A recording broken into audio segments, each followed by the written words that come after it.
For 30 years, I built a company from nothing. My son watched me do it. The morning my wife's will was supposed to be read, he planted himself in front of the conference room door and said, "Dad, you don't need to be here. This is company business now." I had already taken one step back toward the elevator when the attorney looked up from the table. "No," she said. "He stays."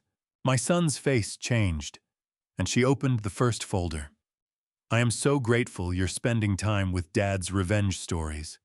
Before we dive deeper, drop a comment telling me your city and country. I love seeing where you're tuning in from. Also, please note, this story includes some fictional elements added for entertainment and educational purposes. Any resemblance to existing names or settings is purely coincidental, but the message I'm conveying to you is useful. My name is William Carter. I am 64 years old, and the morning my wife's will was supposed to be read, my own son planted himself in front of the conference room door and told me I did not need to be there. He said it quietly. That was the part that stayed with me. Not shouted, not argued, just delivered the way you might tell someone the meeting had already started without them. He straightened his jacket with one hand and kept the other flat against the door frame, and he said, "Dad, this is company business now. You don't need to be here. Don't make this harder than it needs to be." I stood in that hallway and looked at my son. 30 years I had spent building something with my bare hands with Dorothy beside me every single step. And now Michael James Carter, the boy I had taught to read a blueprint on a Tuesday morning in a rented trailer office, was standing between me and my wife's final words, like a man who had already decided how the story ended. I almost turned around. I want to be honest about that. There was a part of me, a part that had been worn down quietly over the previous 8 months. That thought maybe he was right. Maybe I was the one making things harder. Maybe I was the one who no longer belonged. I had taken one step back toward the elevator when Margaret Holloway's voice came through the gap in the door. No. Just that one word, firm and flat the way Margaret said everything that mattered. "Mr. Carter stays. That is not negotiable." Michael's hand dropped from the doorframe. Sandra, standing just behind him in a charcoal blazer she had bought the week after Dorothy's funeral, pressed her lips together and stared at a point somewhere past my left shoulder. Michael turned back toward the conference room. He did not look at me. I walked through that door and sat down. Margaret was already at the head of the table, a stack of folders arranged in front of her, with the kind of precision that told you she had been preparing for this meeting for a very long time. She was 58 years old, with reading glasses pushed up on her forehead and a yellow legal pad covered in handwriting so small it looked like code. I had known her for 19 years. She had drawn up our first business contracts. She had been Dorothy's attorney long before she was mine. She waited until I was seated before she spoke. "Thank you all for coming," she said, and the formality of it landed strangely in the room, because this was not a business meeting between strangers. This was a family sitting under fluorescent lights, trying to decide what was left when someone you loved was gone. Michael sat across from me. He had his father's jaw and his mother's eyes, and right now those eyes were doing a calculation I could not quite read. Sandra sat beside him with her hands folded on the table, perfectly still, in a way that reminded me of someone waiting for a verdict they already knew. Margaret opened the first folder. "Before we discuss the substantive provisions of Dorothy Carter's estate," she said, "I want to address something directly." She looked at Michael over her glasses. "Your mother anticipated that there might be disagreement about who needed to be present today. She included a specific attendance clause in her final instructions." Margaret set a single page in the center of the table and turned it so we could all read it. "Every person named in this room must be physically present for the reading to proceed." That was not a suggestion. It was a condition. Michael leaned forward and read the page. His jaw tightened by a fraction of an inch. Fine, he said. Then let's get started. Margaret nodded. She reached into the second folder and removed a sealed envelope cream-colored with Dorothy's handwriting on the front. She held it for a moment before setting it down, and I noticed that her hands, Margaret Holloway, who I had never once seen rattled, were not entirely steady. Dorothy prepared this letter 8 months before she passed, Margaret said. She gave me specific instructions about when to open it and who needed to hear it. She broke the seal, carefully unfolded 3 pages, and smoothed them flat on the table. The room felt different then. Smaller somehow, like the air had shifted. Michael reached for his water glass and set it back down without drinking. Margaret began to read. Dorothy's first line was not sentimental. It did not begin with love or memory or any of the soft words I might have expected from the woman who had kept every birthday card I ever gave her in a shoebox under our bed. It began with a fact. If William is sitting in this room only because Margaret insisted, then what I feared most has already begun. Sandra made a sound that was not quite a word. Michael went very still. I felt something move through my chest that I could not name. Not grief exactly, and not anger, but something older than both of them. The feeling of a man who has been waiting without knowing he was waiting, and has finally heard the thing he was waiting for. Dorothy had known. She had known what was coming before I did, before any of it had started. And she had sat with that knowledge alone and done something about it without telling me. Because she knew me. She knew I would have tried to stop her. She knew I would have said, "He's our son. Let's give him a chance." Margaret turned to the second page. Michael's face had gone the color of old concrete. He pressed both palms flat against the table, and for just a moment, he looked exactly like the boy he used to be, 12 years old, caught in a lie about where he had been, after school, trapped between the story he had told and the truth closing in from every direction. "There is more," Margaret said. She looked at Michael, then at Sandra, then at me. "Considerably more." She set the second page face up on the table, and I saw columns of numbers in Dorothy's careful handwriting, dates going back 14 months, and a series of transaction amounts that made my throat close. Margaret's voice was steady when she spoke the next sentence. Dorothy retained an independent auditing firm 9 months before her death. Their preliminary findings are included in the supporting documents. She tapped the folder with 2 fingers. "We will go through them one at a time." Michael's right hand curled into a fist on the table. And I understood, sitting in that room with the morning light coming through the blinds in pale strips across the carpet, that Dorothy had not simply left behind a will. She had left behind a reckoning. And she had made absolutely certain I would be in the room to hear it. Margaret set the folder down and reached for a second one, and in the few seconds of quiet that followed, my mind did something it had been doing a lot lately. It went back. Not all the way. Just far enough to remind me what I was sitting in that room to protect. The spring of 1994, I had $3,200 in a checking account, a used Ford F-250 with a cracked passenger mirror, and a business license I had paid for with money Dorothy had saved from her shifts at the diner on Hemphill Street.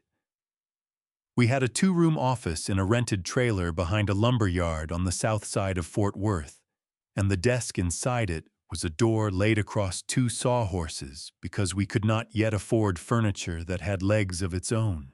Dorothy had painted the trailer walls herself, pale yellow. She said it made the space feel bigger than it was. I remember standing in the doorway of that trailer on the first morning, looking at the sign I had screwed into the wood above the entrance. Carter and Son Construction. Dorothy came up beside me and slipped her hand into mine and said, "You know we don't have a son yet." And I said, "We will." And she laughed that full, unguarded laugh she had that made strangers on the street turn and smile without knowing why. And she said, "William Carter, you have always been about 10 years ahead of yourself." She was not wrong, but she stayed anyway. Those first 3 years nearly broke us. There were months we paid our crew before we paid ourselves. There were Friday afternoons I sat at that sawhorse desk and stared at invoices until the numbers blurred, trying to figure out which bill could wait another week. Dorothy would bring coffee and sit across from me and work through the numbers alongside me without being asked. She had a mind for figures that she never got credit for because in those days, people looked at a construction company and assumed the woman in the office was there to answer phones. She was not there to answer phones. She was the reason the company survived its second year. I thought about Ray Dominguez, who had walked in off the street in the summer of 1995, looking for work, and had never left. He was 23 years old and had arms like load-bearing columns and an honesty about him that you could feel within 30 seconds of shaking his hand. I hired him on the spot. 30 years later, he was still the first one on every job site and the last one to leave. Dorothy used to say that a company is only as good as the people who stay when things get hard. Ray had stayed through 3 recessions, 2 floods that wiped out job sites, and the year we almost lost the whole operation to a contract dispute that cost us more in legal fees than the contract was worth. Michael had been born in 1987. By the time he was old enough to come to job sites with me on Saturdays, Carter & Son had 12 employees and was bidding on commercial projects for the first time. He used to sit on a cooler near the equipment and watch the crews work with his chin in his hands, and I remember thinking that he was memorizing everything, learning without being taught. When he was 16, I brought him into the trailer office and showed him how to read a set of blueprints. We sat at a real desk. By then Dorothy had found it at an estate sale in Weatherford for $40, and I spread the plans out and walked him through every line and measurement and notation. He picked it up faster than I had at twice his age. That was the day I started to believe the name on the sign might actually mean something someday. I looked at my son across the conference table now. He was looking at the folder in front of Margaret with an expression I could not read, one hand wrapped around his water glass and the other pressed flat against his thigh.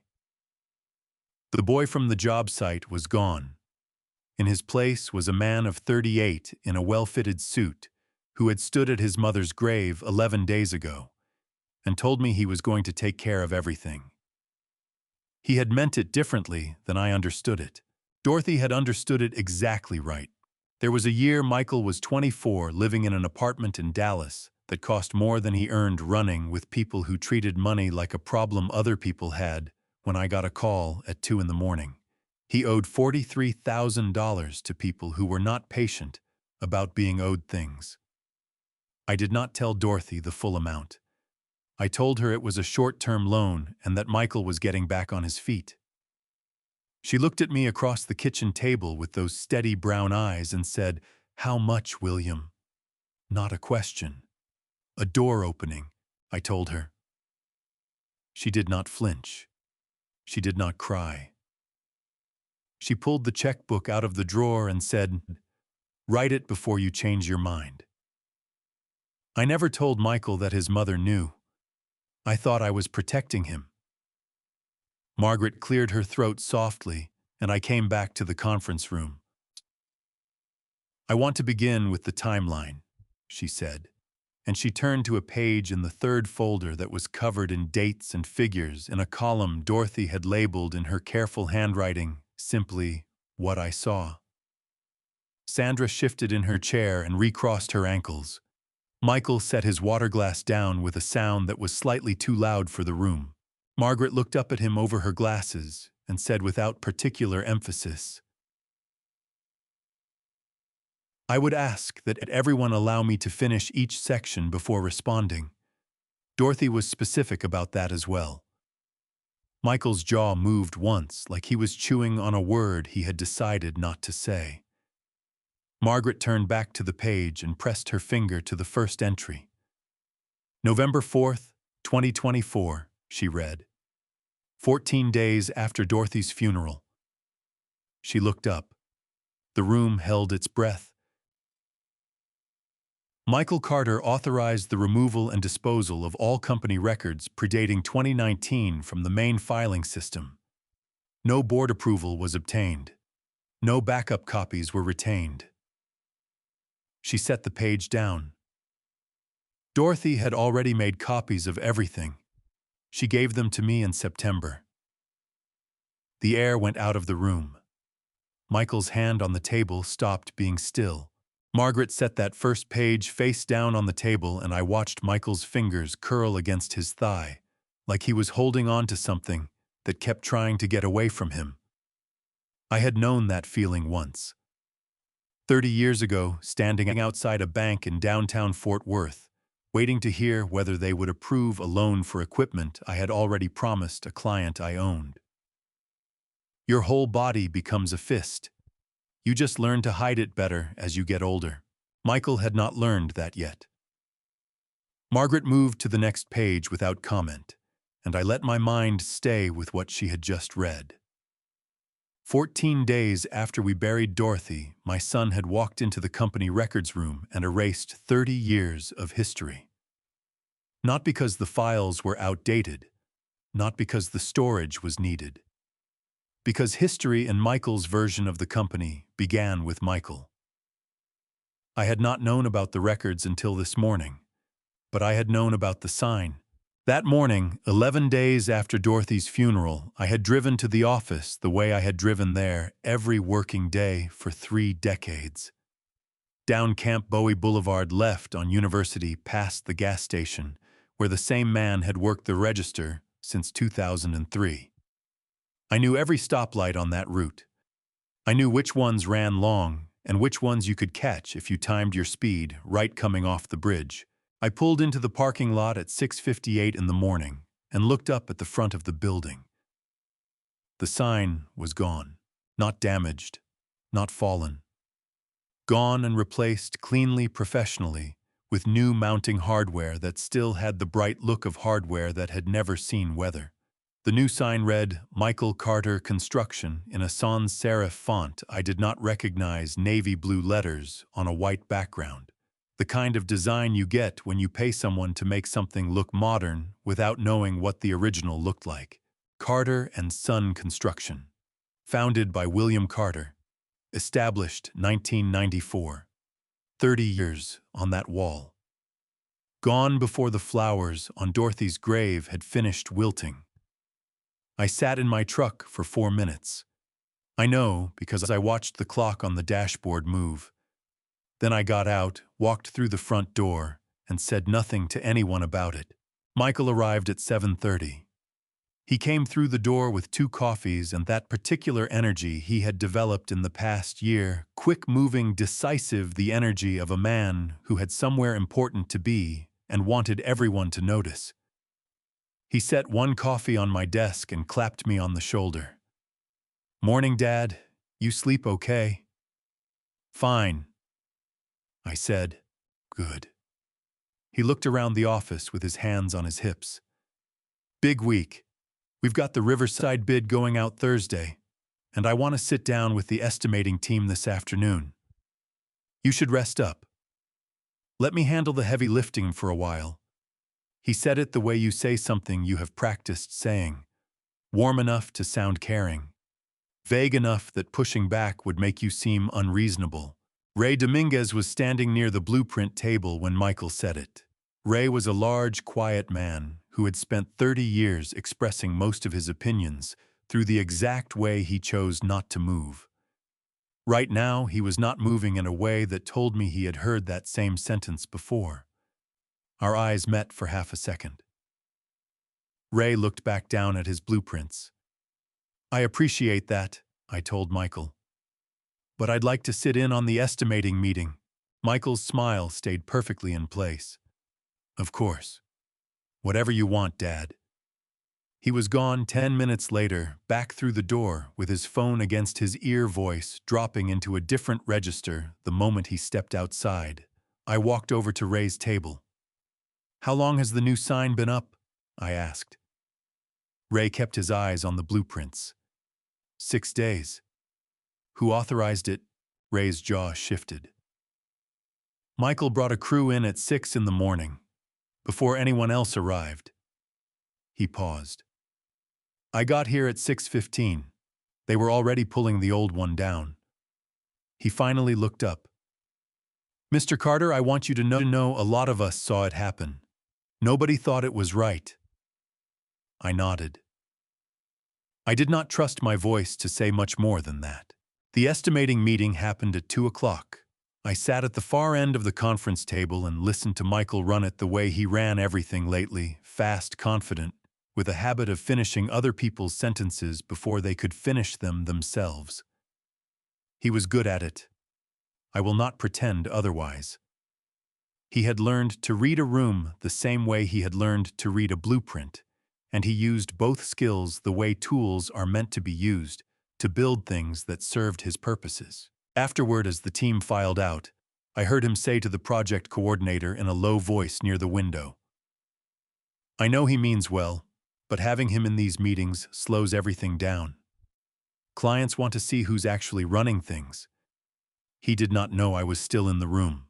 I stood very still near the door and felt something pass through my chest, a slow, burning thing that started somewhere behind my sternum and spread outward like heat through a concrete wall. Not rage, something more deliberate than rage.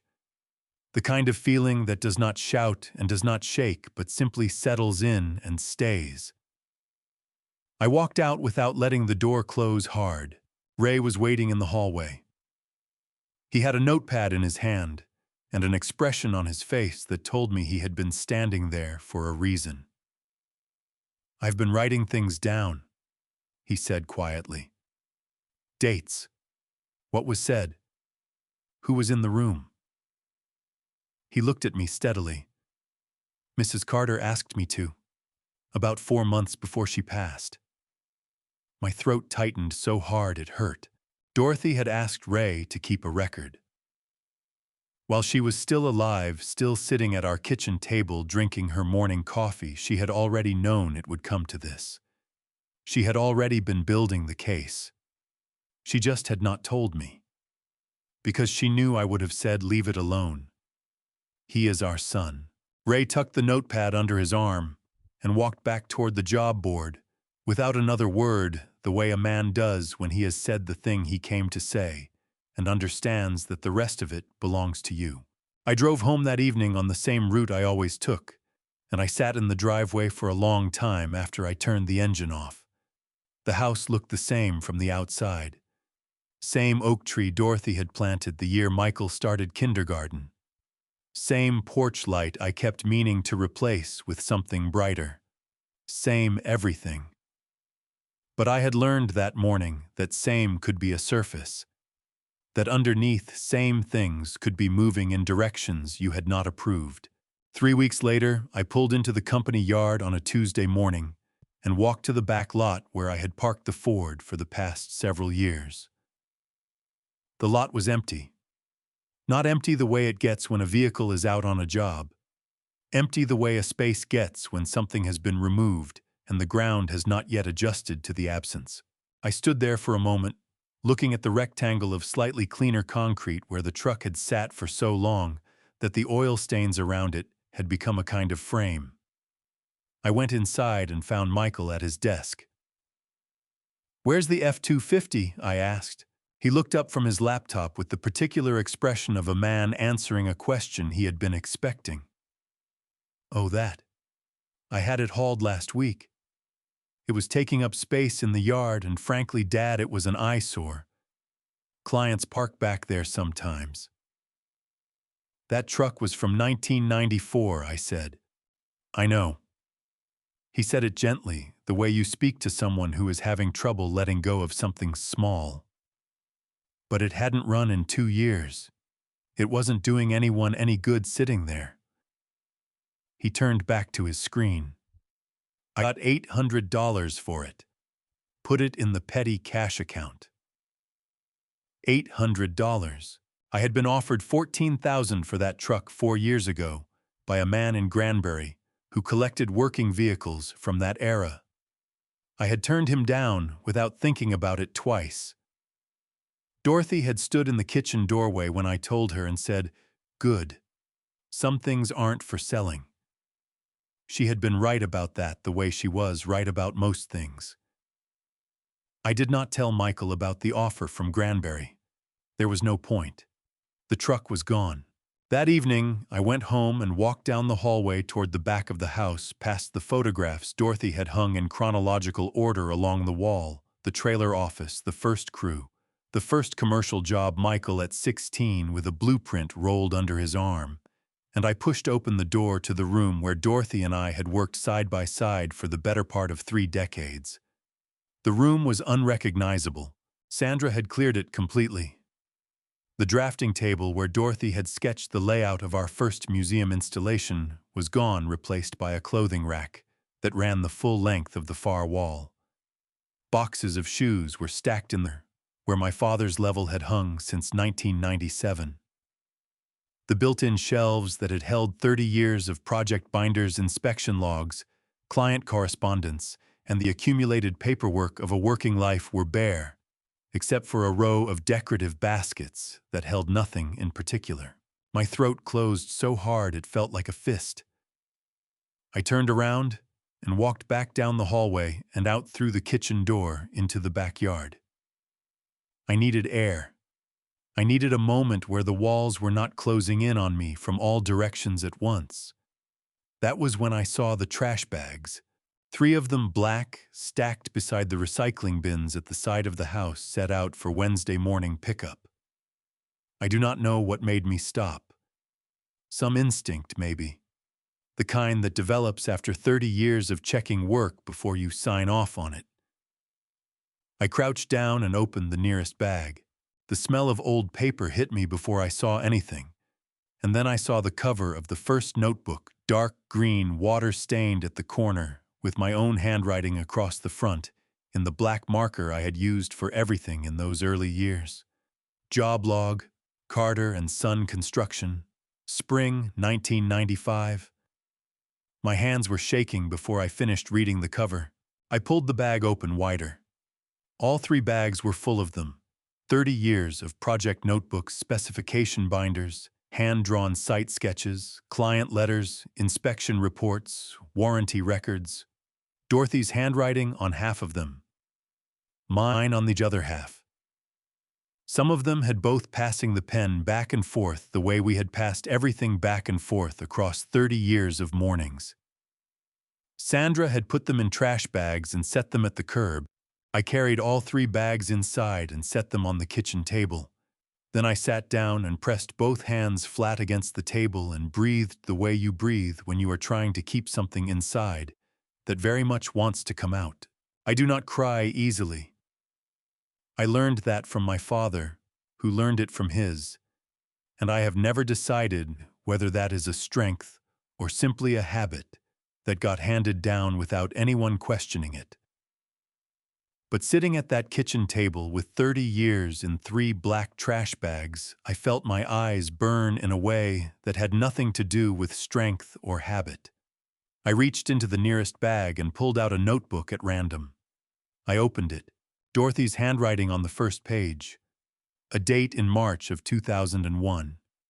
A materials list for the job in Weatherford with her notes in the margin. Check Ray's estimate on framing lumber. I think he's low. Tell William to eat lunch before the site visit. He forgets. I sat with that notebook for a long time. Outside, the oak tree Dorothy had planted moved in the evening wind and the porch light. I kept meaning to replace, threw its same dim yellow across the driveway, and somewhere inside the house that had been ours for 31 years, I understood for the first time that losing someone is not always one moment. Sometimes it arrives again and again in trash bags, at the curb, in empty parking lots, in rooms you no longer recognize. Dorothy had made pot roast every Sunday for 31 years.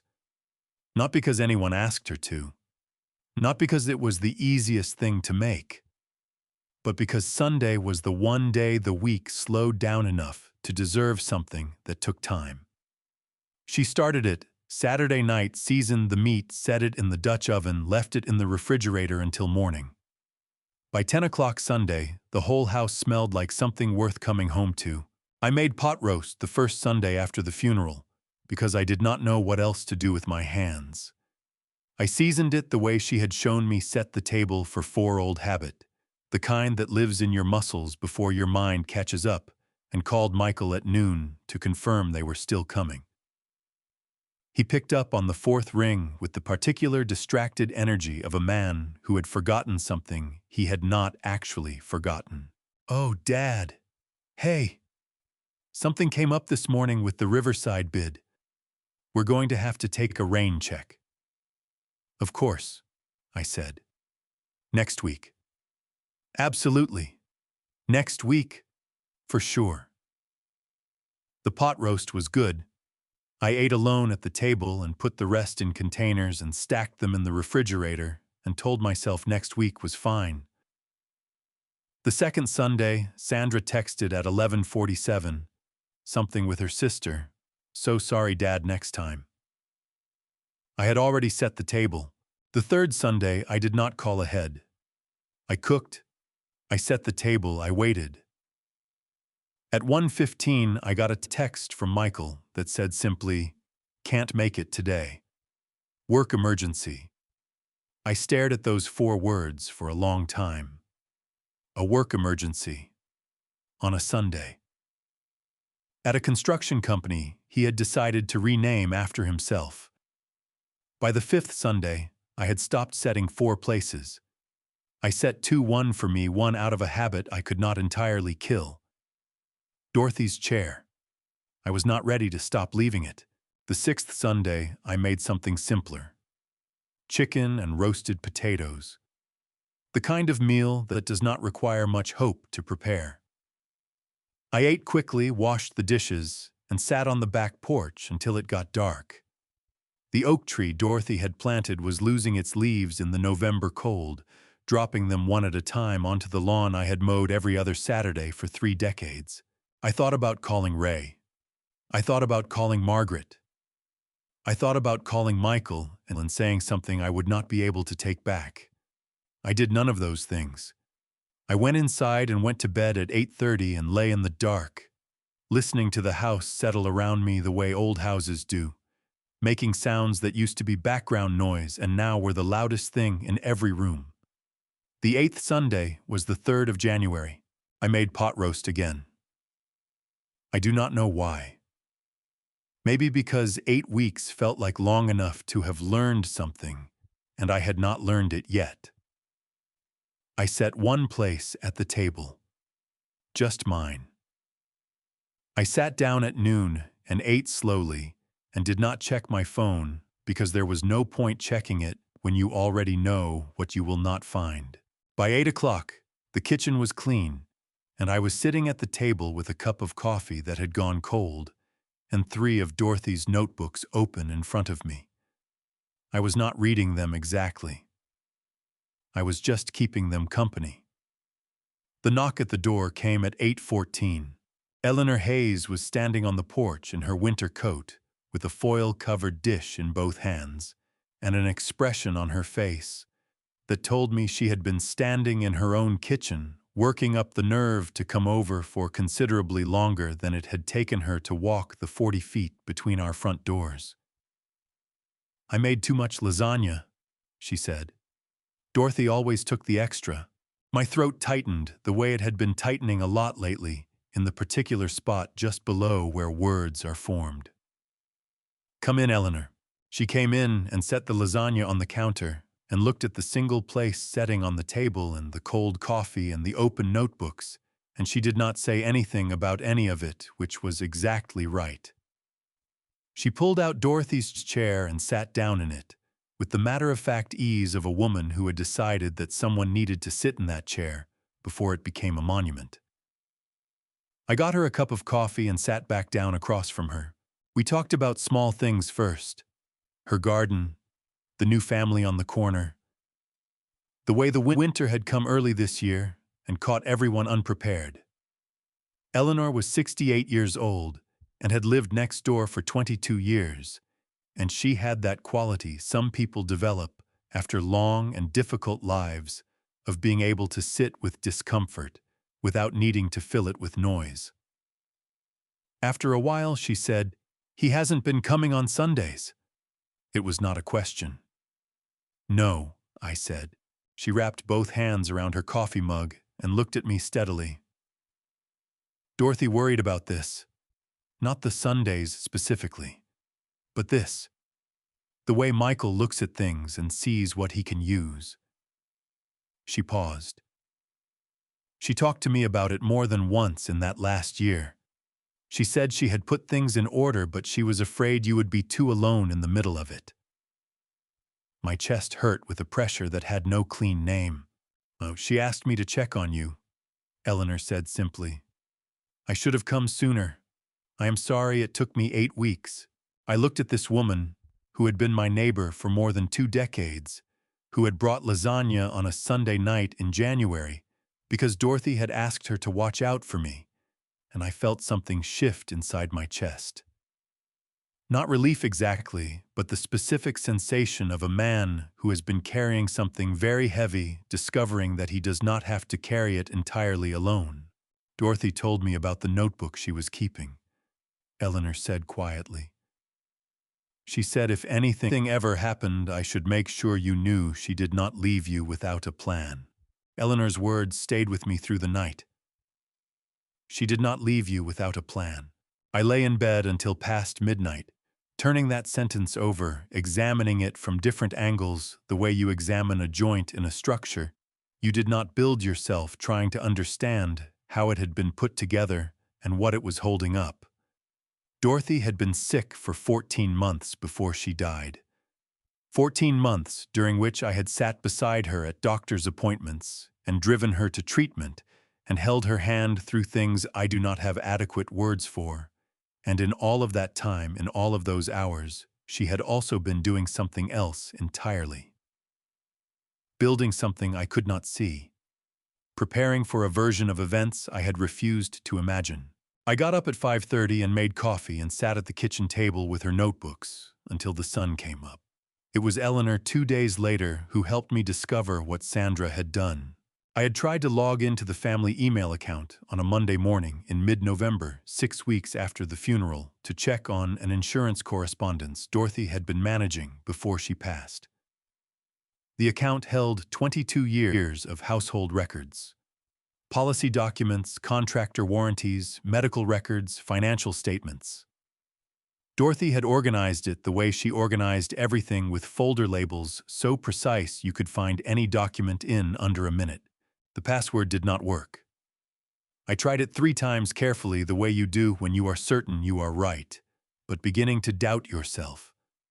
Rejected each time. I tried the backup password we had used since 2008.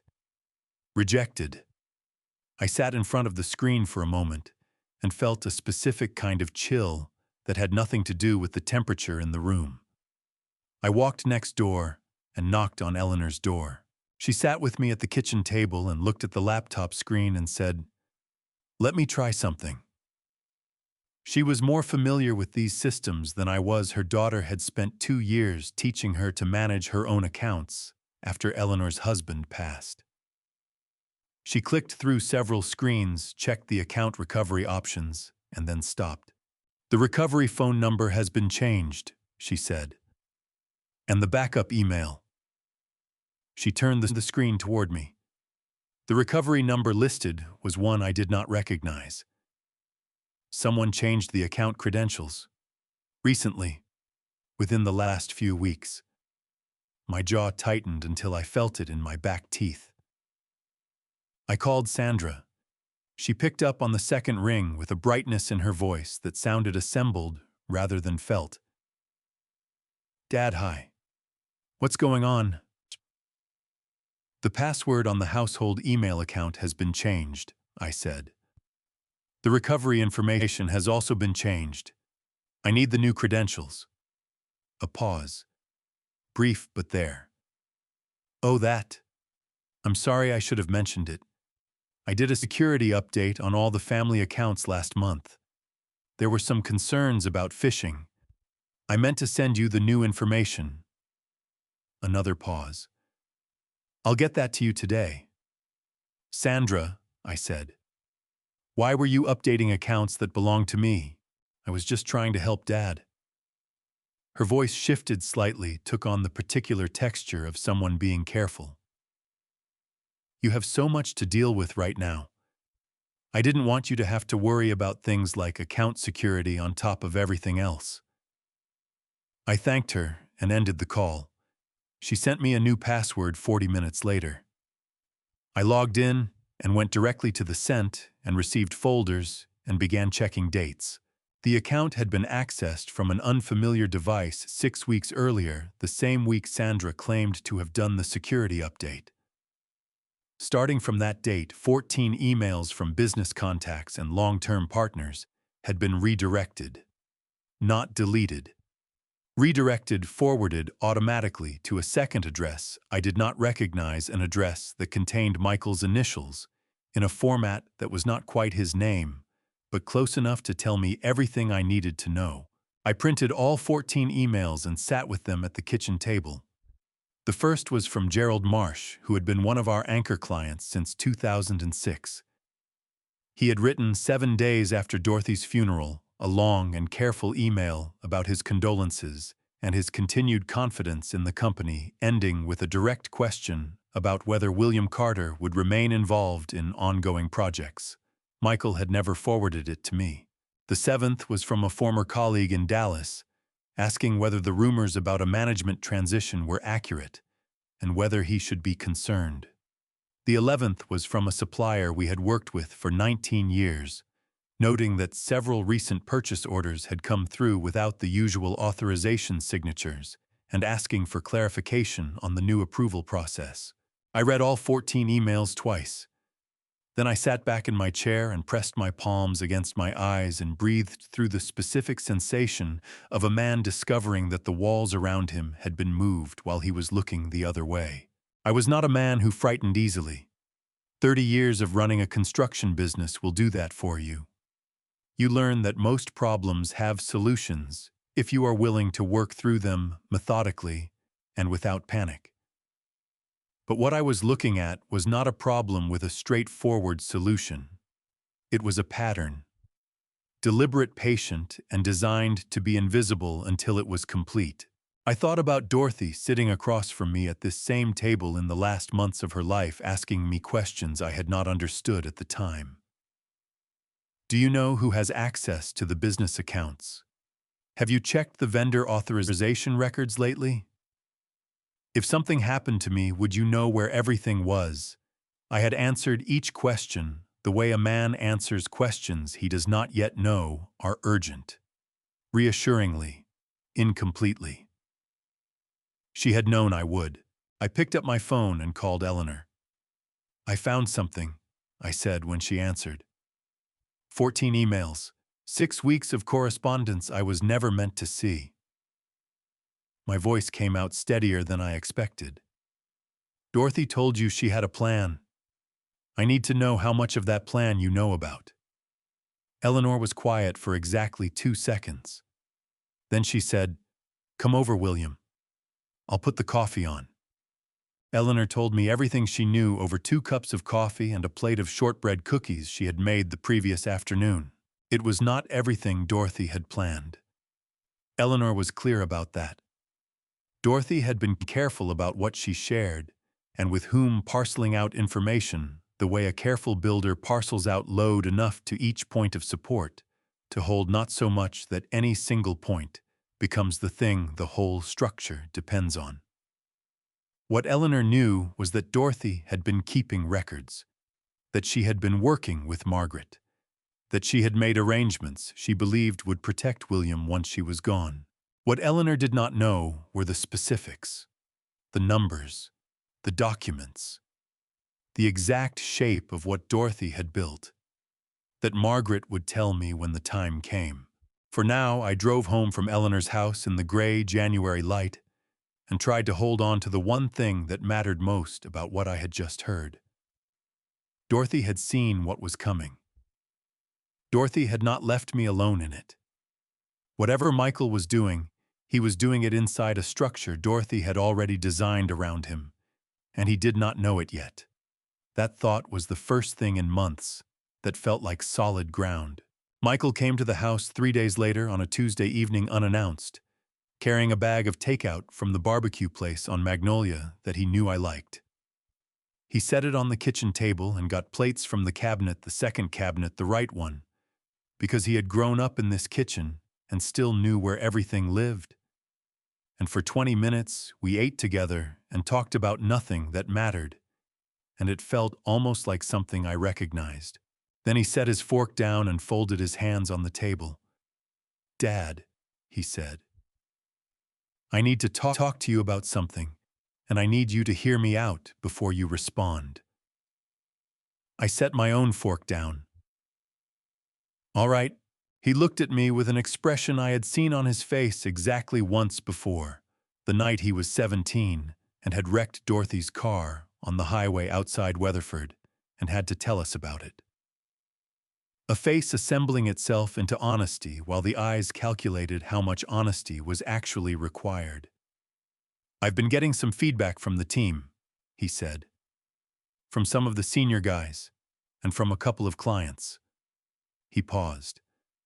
"About your involvement in the day-to-day." "What kind of feedback?"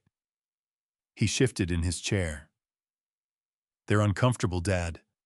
Not because of anything you've done wrong. Just because there's some confusion about who's making decisions now. When you come to meetings, people don't know who to defer to. It creates tension." He leaned forward slightly. "I'm not saying this to hurt you. I'm saying it because you deserve to know what's being said."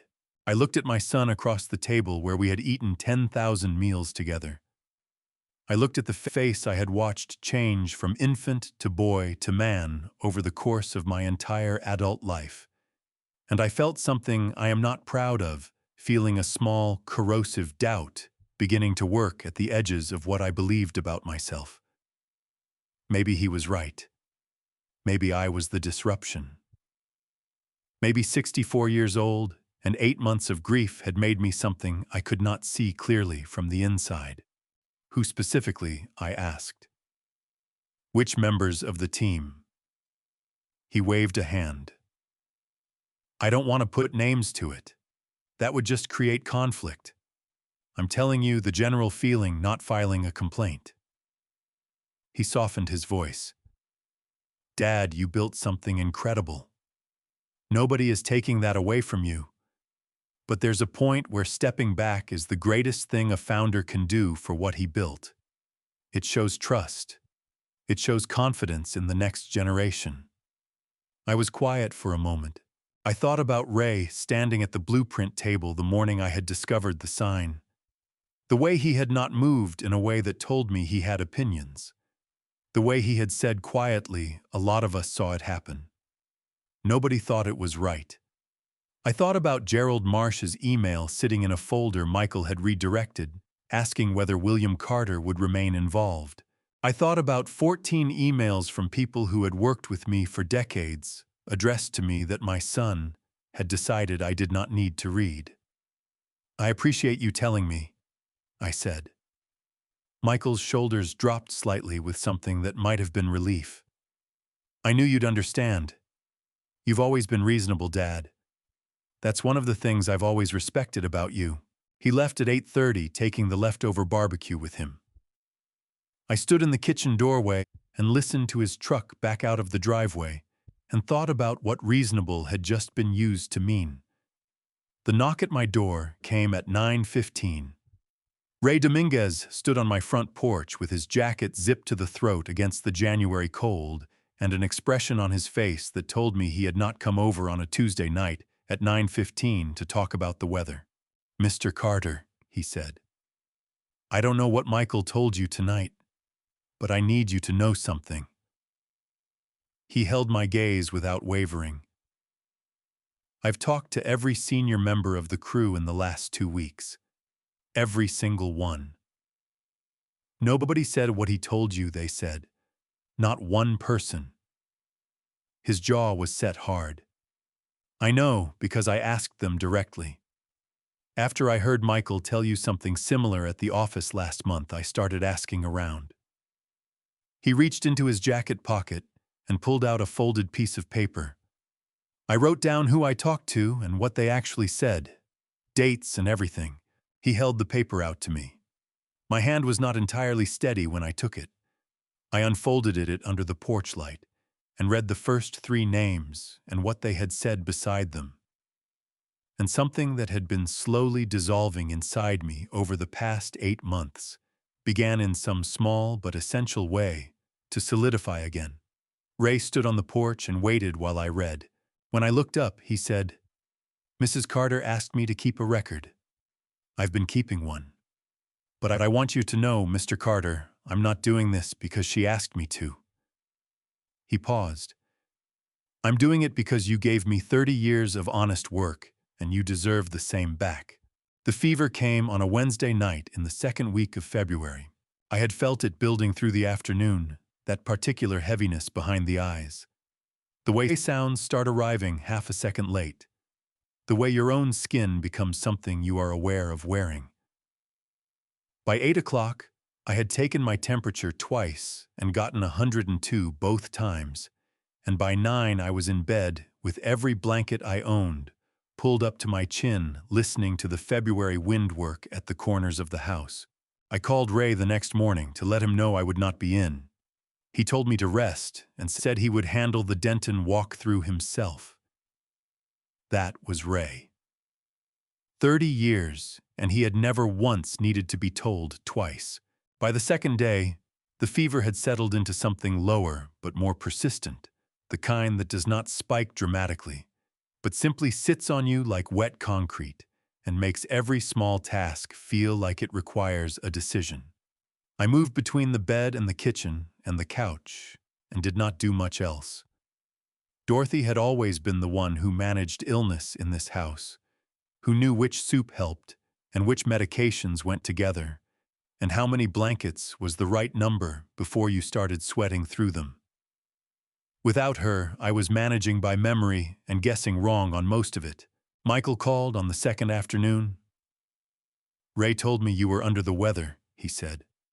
"How bad is it?" "I've had worse," I said. Which was true, though at that particular moment I could not have told you when. "Sandra and I want to come by tomorrow. Bring you some food. Make sure you have what you need." I told him that was not necessary. He came anyway. They arrived at 11 on Thursday morning. Sandra carried a container of chicken soup and a paper bag from the pharmacy with 2 kinds of cold medicine and a box of tissues. Michael carried his briefcase.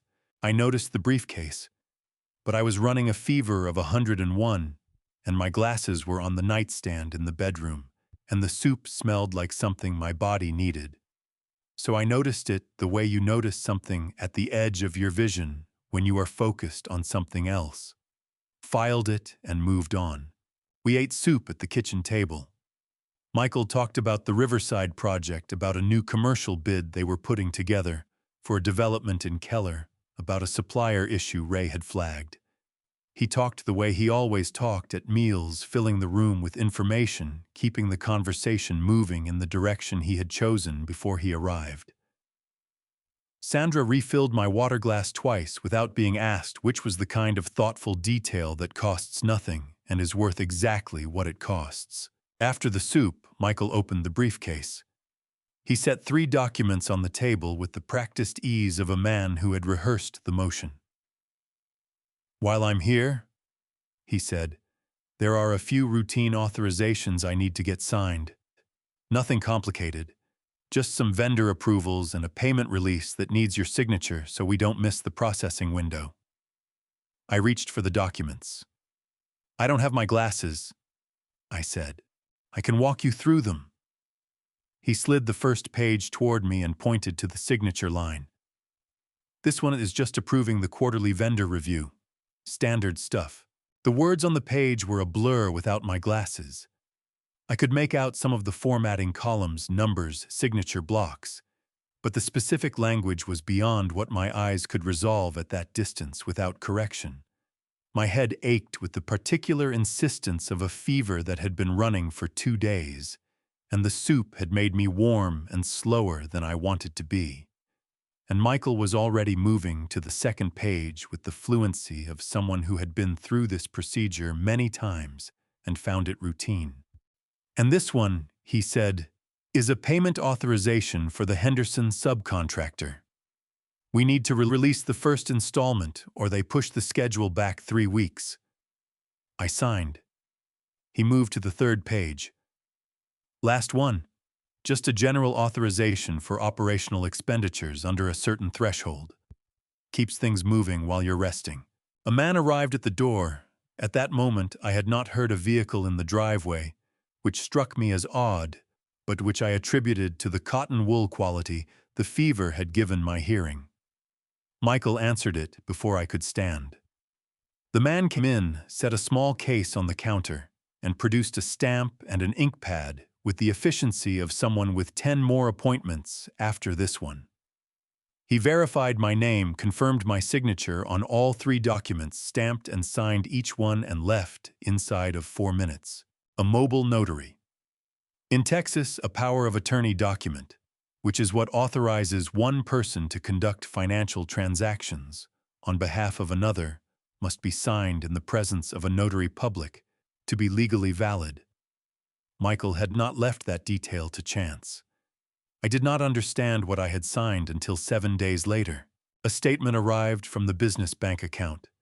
A paper statement, because Dorothy had always insisted on paper statements, and I had never changed that preference. I opened it at the kitchen table with my coffee and my glasses firmly on my face and read the transaction history twice, because the first time through I thought I had misread it. $180,000. Transferred out of the Carter & Son construction operating account in 2 separate transactions on the 8th and 9th of February. Authorized under power of attorney. Signatory William Arthur Carter. I set the statement down on the table. I picked it up and read it again. I put it back down and sat with my hands flat on the table and looked at the kitchen wall where Dorothy had hung the photograph of the 2 of us standing in front of the trailer office in the spring of 1994. We were both squinting into the sun. I was holding the sign we were about to mount above the door. Dorothy was laughing at something I had just said. I could not remember what I had said. I had been trying to remember for 8 months. And it was gone the way the specific words of ordinary moments always go before you know to save them. What I could see clearly sitting at that table with a bank statement in front of me that bore my name on transactions I had not understood I was approving was that my son had come to my house while I was sick and sat across from me and handed me papers he knew I could not read and talked about soup and weather and the Riverside project, until I had signed 3 documents that gave him access to money I had spent 30 years earning. He had brought a notary in his car.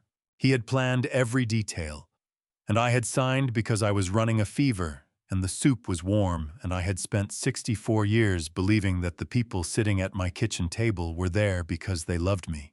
I did not call Margaret the day I found the bank statement. I did not call her the day after either.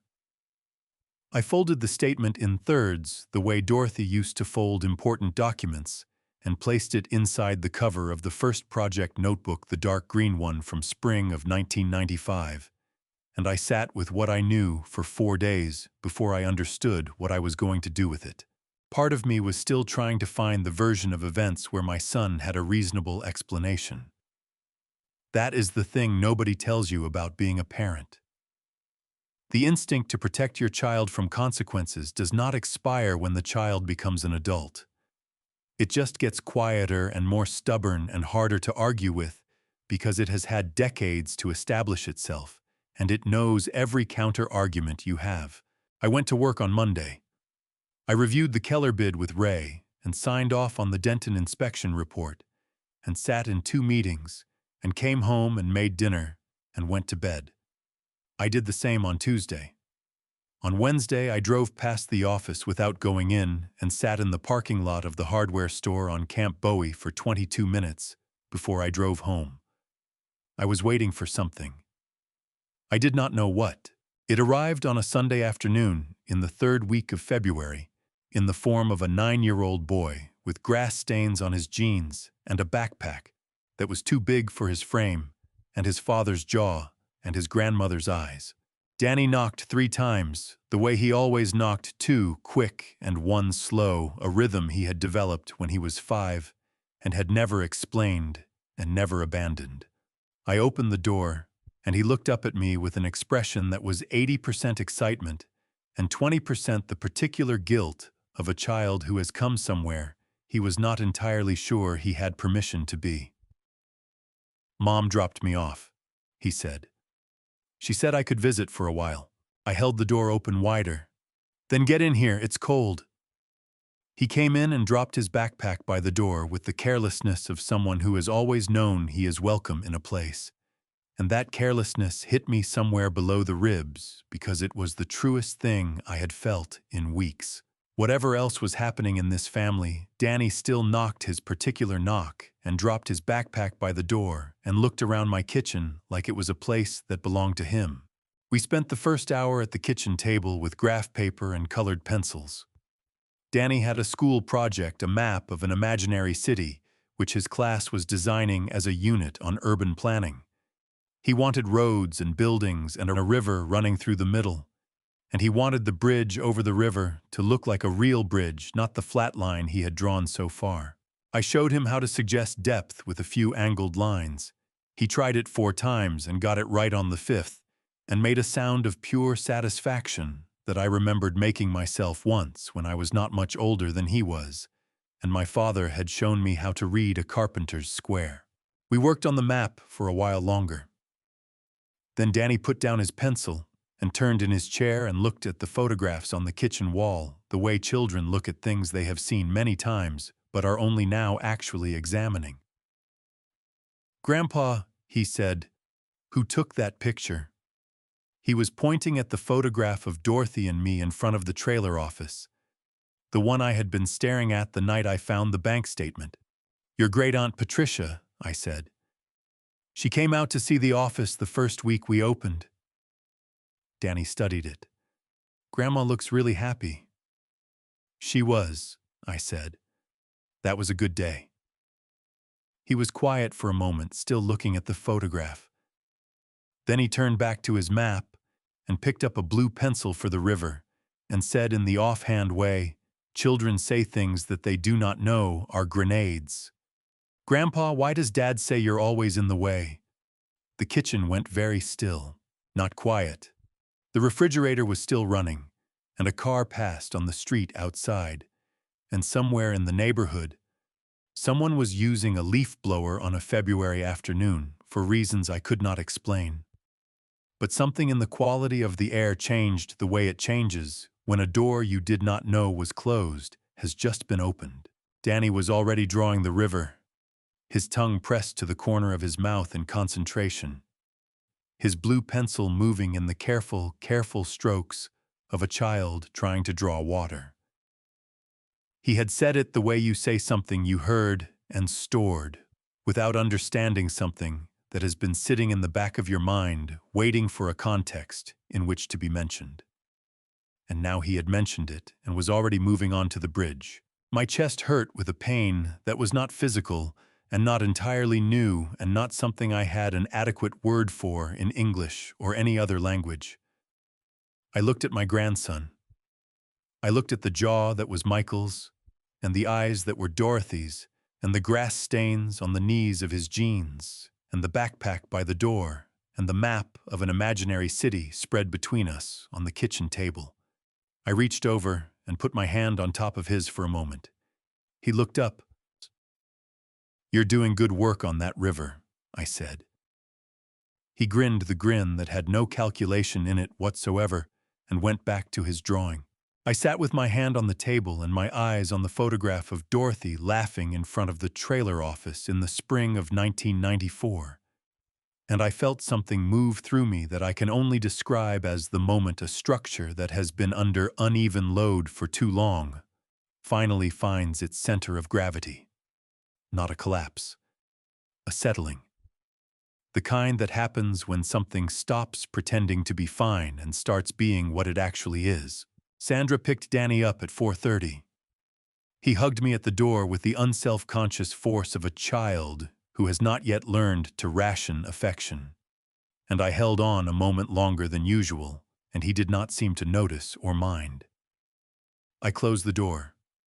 I stood in the hallway for a moment with my hand still on the doorknob and my forehead almost touching the wood of the door. Then I walked to the kitchen table and picked up my phone and scrolled to a number I had never called on my own before. Margaret Holloway. Dorothy had written it into the address book in her careful handwriting, the address book that still lived in the drawer beside the refrigerator. I pressed call. 2 rings. Then her voice clear and unhurried. Margaret Holloway speaking. I took a breath that went all the way down. Margaret, I said. This is William Carter. Dorothy told me I could call you if I ever needed to. I looked at the photograph on the wall. I need to. Margaret's office was on the 4th floor of a building on West 7th Street that had been there since before I started the company. I had been to that office exactly 3 times in 19 years once, when Dorothy and I updated our wills after Michael was born. Once when we restructured the business ownership documents in 2011, and once the week after Dorothy's diagnosis, when she had insisted we come in together to make sure everything was in order. That last visit I had understood to be routine. Dorothy had understood it to be something else entirely. I arrived at 9 in the morning on the first Tuesday of March and sat in the waiting area for 4 minutes before Margaret came out herself to get me. She was dressed the way she was always dressed, quietly, and precisely the way people dress when they have been taken seriously for a long time and no longer need to announce it. She shook my hand and held it a moment longer than a handshake requires and said, "I'm glad you called William. I was beginning to think I might have to call you." Her office had 2 windows overlooking West 7th and a conference table along one wall that held more folders than I had expected. I counted 9 separate stacks before I stopped counting. She saw me looking. "Dorothy was thorough?" Margaret said simply. She gestured to the chair across from her desk. "Sit down. There's a lot to cover and I want to go through it in the right order." I sat. I put my hands on my knees and looked at her and said, "How long did she work on this?" "She called me for the first time in February of last year." Margaret settled into her chair and opened the folder directly in front of her. 14 months before she passed. She said she had been noticing things for longer than that, but had not been certain enough to act on them. She looked up. Dorothy was not a woman who acted on uncertainty. That was true in a way that made my chest ache with recognition. She came in 3 times over the following months, Margaret continued. Each time she brought more documentation. She was also working with an independent auditing firm she had retained separately, a firm with no prior relationship to Carter and Son Construction specifically, so there could be no argument about independence. She paused. She paid for it herself. From a personal account Michael did not know existed. I thought about the tally Dorothy had been keeping all those years. The money she had saved without telling me. The account I would not learn the full details of until the will reading 3 months from now, sitting across from Michael in that conference room. At that moment in Margaret's office on West 7th Street, I only knew what Margaret was willing to tell me in pieces in the right order, the way Dorothy had instructed her to. "What did she find?" I asked. Margaret opened the second folder. The auditors identified a pattern of transactions beginning approximately 14 months before Dorothy retained them. Payments to vendors that lacked adequate documentation. Expense authorizations that bypassed the standard approval chain. Transfers from the operating account that did not correspond to any project code in the system. She turned a page. The total under review is significant. I am not going to give you the final number today because the audit is still ongoing, and I want you to have accurate figures, not preliminary ones. What I can tell you is that Dorothy was right to be concerned. The room felt very quiet. In the way rooms feel quiet when what you are hearing is loud enough to fill all available space. Why didn't she tell me? I asked. It was the same question I had asked Eleanor, the same question I had been asking the walls of my house for weeks. If she knew why, didn't she just tell me? Margaret was quiet for a moment. She took off her reading glasses and set them on the desk and looked at me directly. She told me you would ask that. She asked me to answer it honestly. She folded her hands. Dorothy said that every time she had tried to raise concerns about Michael over the years, you had found a reason to give him another chance. She said you were not wrong to do that. She said it was one of the things she had always loved about you. A pause. But she also said that this had gone beyond the point where another chance was the right answer. And she knew that if she told you directly, your first instinct would be to confront Michael privately and give him the opportunity to make it disappear. I opened my mouth and closed it again, because I could not honestly say she was wrong. She wanted the record to be complete before anyone had the opportunity to alter it, Margaret said. She wanted you protected by documentation, not by your own willingness to believe the best of your son. She picked her glasses back up. That is what all of this is. She gestured at the 9 stacks of folders on the conference table. Documentation. Prepared over 14 months by a woman who loved you very much and was not willing to leave you without something solid to stand on. I looked at the folders on that table and felt the full weight of what Dorothy had done press down on me and then slowly become something I could breathe under rather than something that was crushing me. She had sat in treatment rooms and hospitals and our kitchen and this office, and she had built something. While I was holding her hand and driving her to appointments and telling myself we were going to be fine, she had been doing the hardest and most loving thing she had ever done for me, which was to make sure that when the time came, I would not be standing alone with nothing but my own word against my son's. There is one more thing, Margaret said. She reached into the bottom drawer of her desk and placed a small cream envelope on the surface between us. My name was on the front in Dorothy's handwriting. She left this with me the last time she came in, October, 2 weeks before she passed. Margaret's voice did not waver, but something behind her eyes moved. She said to give it to you when you came in on your own. She said you would come in eventually. A pause. She was very certain of that. I looked at the envelope. My name in her handwriting.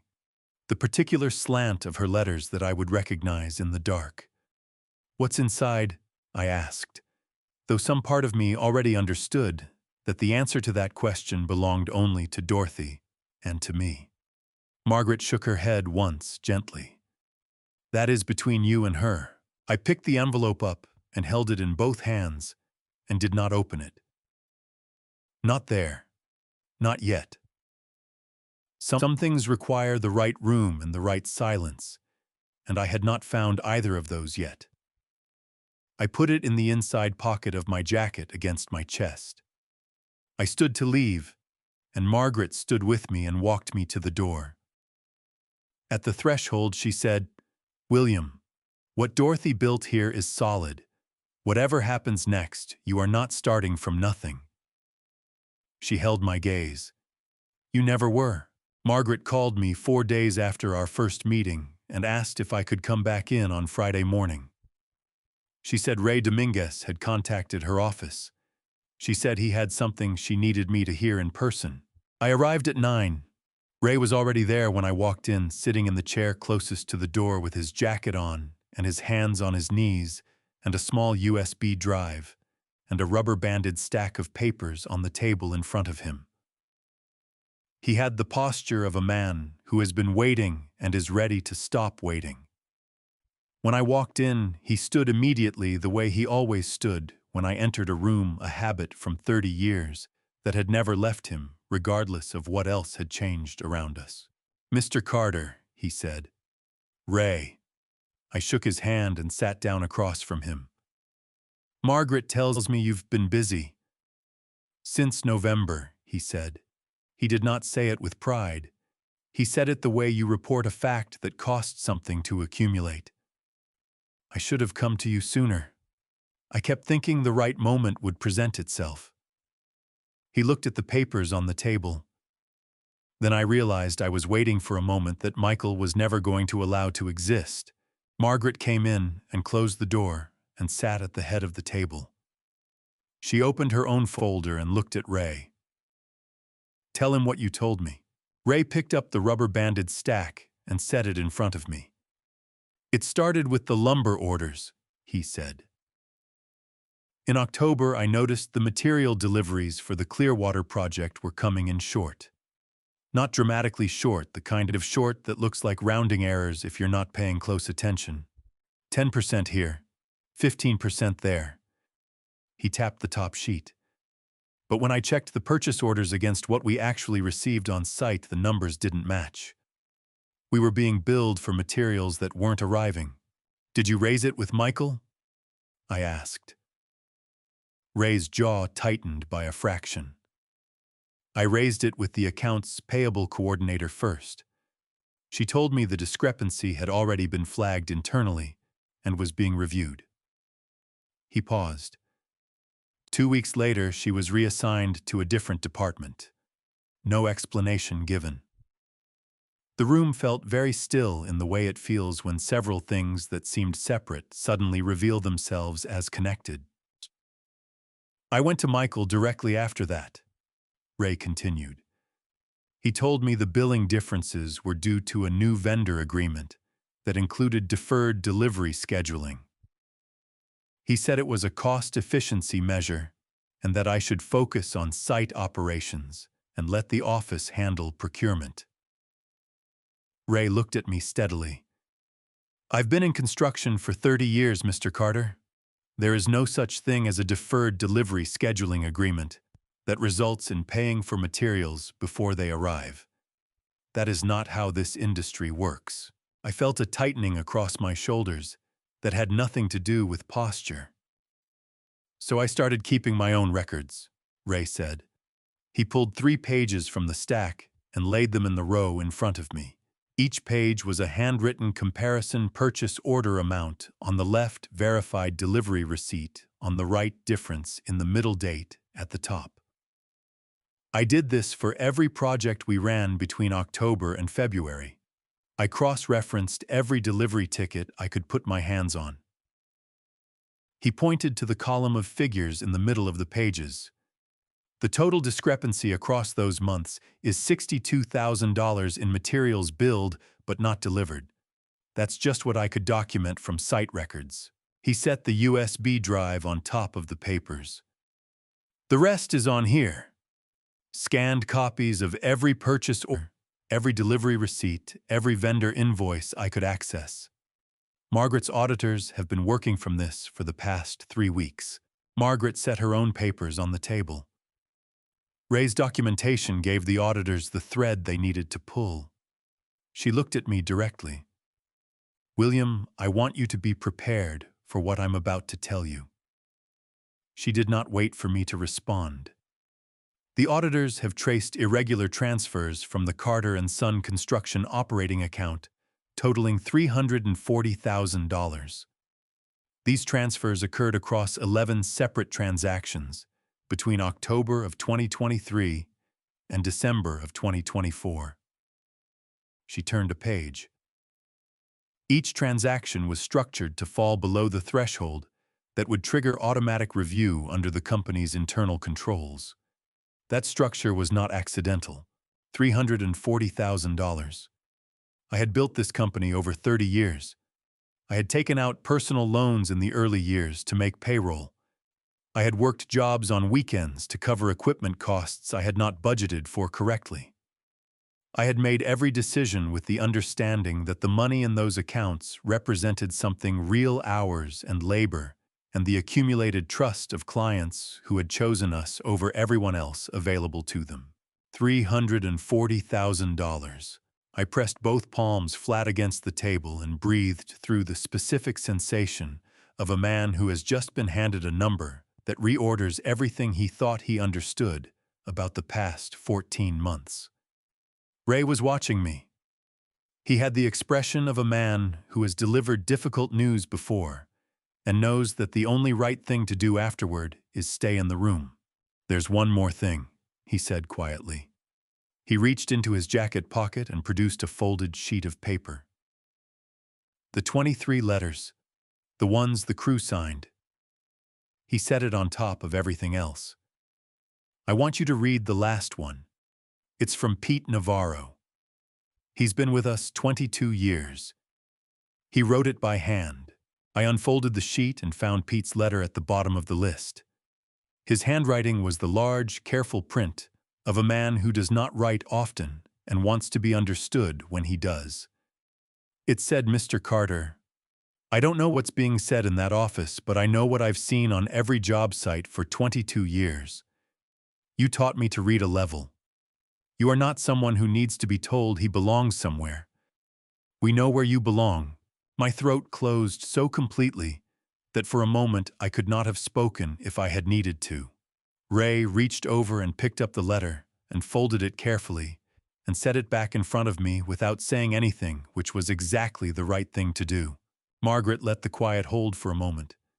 Then she said, "William, Dorothy's audit covers everything Ray has found and considerably more. What she built and what Ray documented together give us a complete picture." She folded her hands. "The question now is what you want to do with it." I looked at the 9 stacks of folders. I looked at Ray's 3 pages of handwritten comparisons.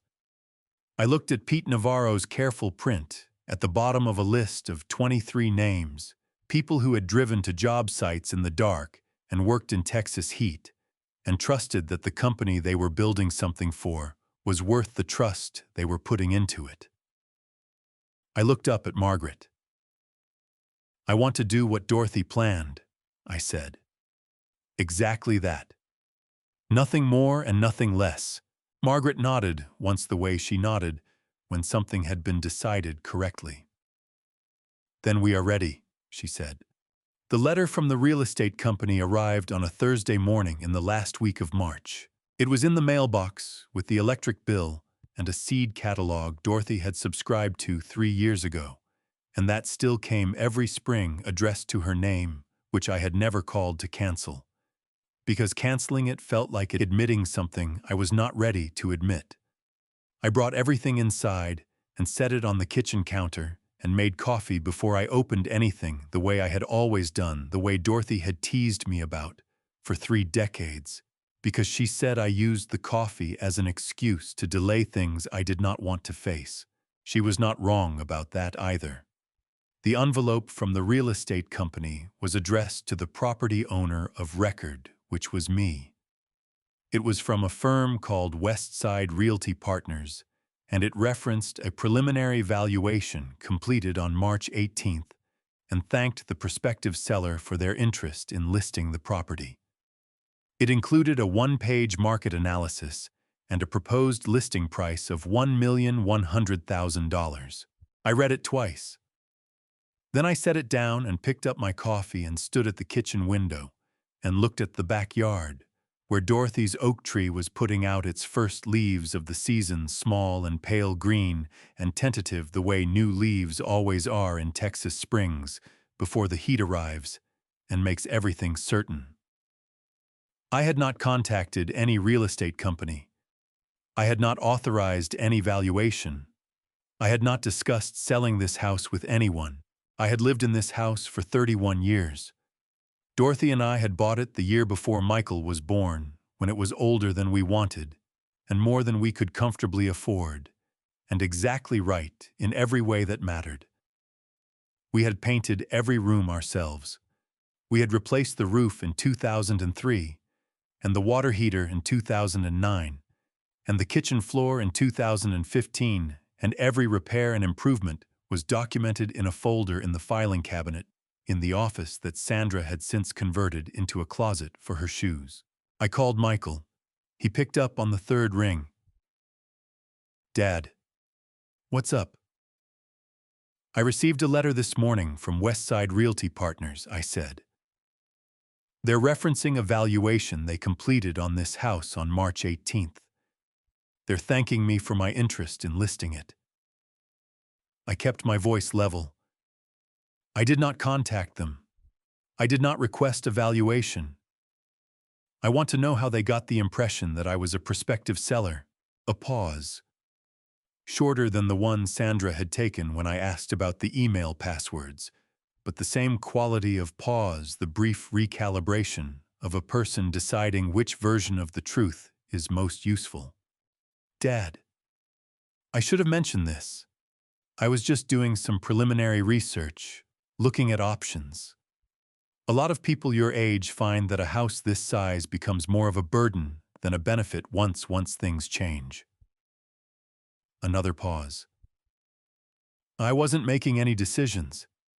I was just gathering information." "On my behalf," I said, "without asking me. I was trying to help." I looked at the seed catalog on the counter with Dorothy's name on it. I thought about the folder in the filing cabinet that Sandra had buried under shoes. I thought about 31 years of mortgage payments made in this kitchen, and homework done at this table, and Christmas mornings in that living room, and the particular creak of the third step on the staircase that I had been meaning to fix since 2007 and had never fixed because it had become one of those sounds that told you where everyone was in the house, and you did not want to lose it. "I'm not selling this house, Michael," I said. He started to say something about practicality and maintenance costs and how things were different now. I told him I would talk to him later and ended the call. I stood in the kitchen for a long moment. Then I reached into the inside pocket of my jacket. I had worn the same jacket every day since Margaret's office, which Dorothy would have found both touching and completely predictable, and took out the cream envelope. I had been carrying it against my chest for 4 days. I sat down at the kitchen table, the same table where I had signed 3 documents I had not read, the same table where Pete Navarro's letter had made my throat close, the same table where Dorothy and I had sat across from each other 10,000 times over 31 years, passing the newspaper back and forth, and arguing about whether the coffee was strong enough, and making every decision that had ever mattered to this family. I turned the envelope over in my hands, my name in her handwriting. The particular forward slant of her letters, the way she crossed her T's with a stroke that always went slightly longer on the right than the left. A habit I had noticed on the first note she ever wrote me and had watched for in everything she wrote for 40 years after that. I opened it carefully, not tearing, sliding my finger along the flap the way you open something you want to keep intact. Inside was a single sheet of paper folded in thirds. Her handwriting filled one side. I unfolded it slowly and laid it flat on the table and pressed the creases down with my palm and read. She had written William. "If you are reading, then you found your way to Margaret on your own, which means you already know more than you think you do. You were always better at seeing clearly than you gave yourself credit for. You just needed the people around you to stop making it so difficult." I stopped and breathed. She had written, "I am not leaving you this letter to tell you what to do. You know what to do. I am leaving it to tell you something I should have said out loud more often, which is that watching you build something from nothing and refuse to quit when it was hard and show up every single day for 30 years was the greatest thing I ever got to witness.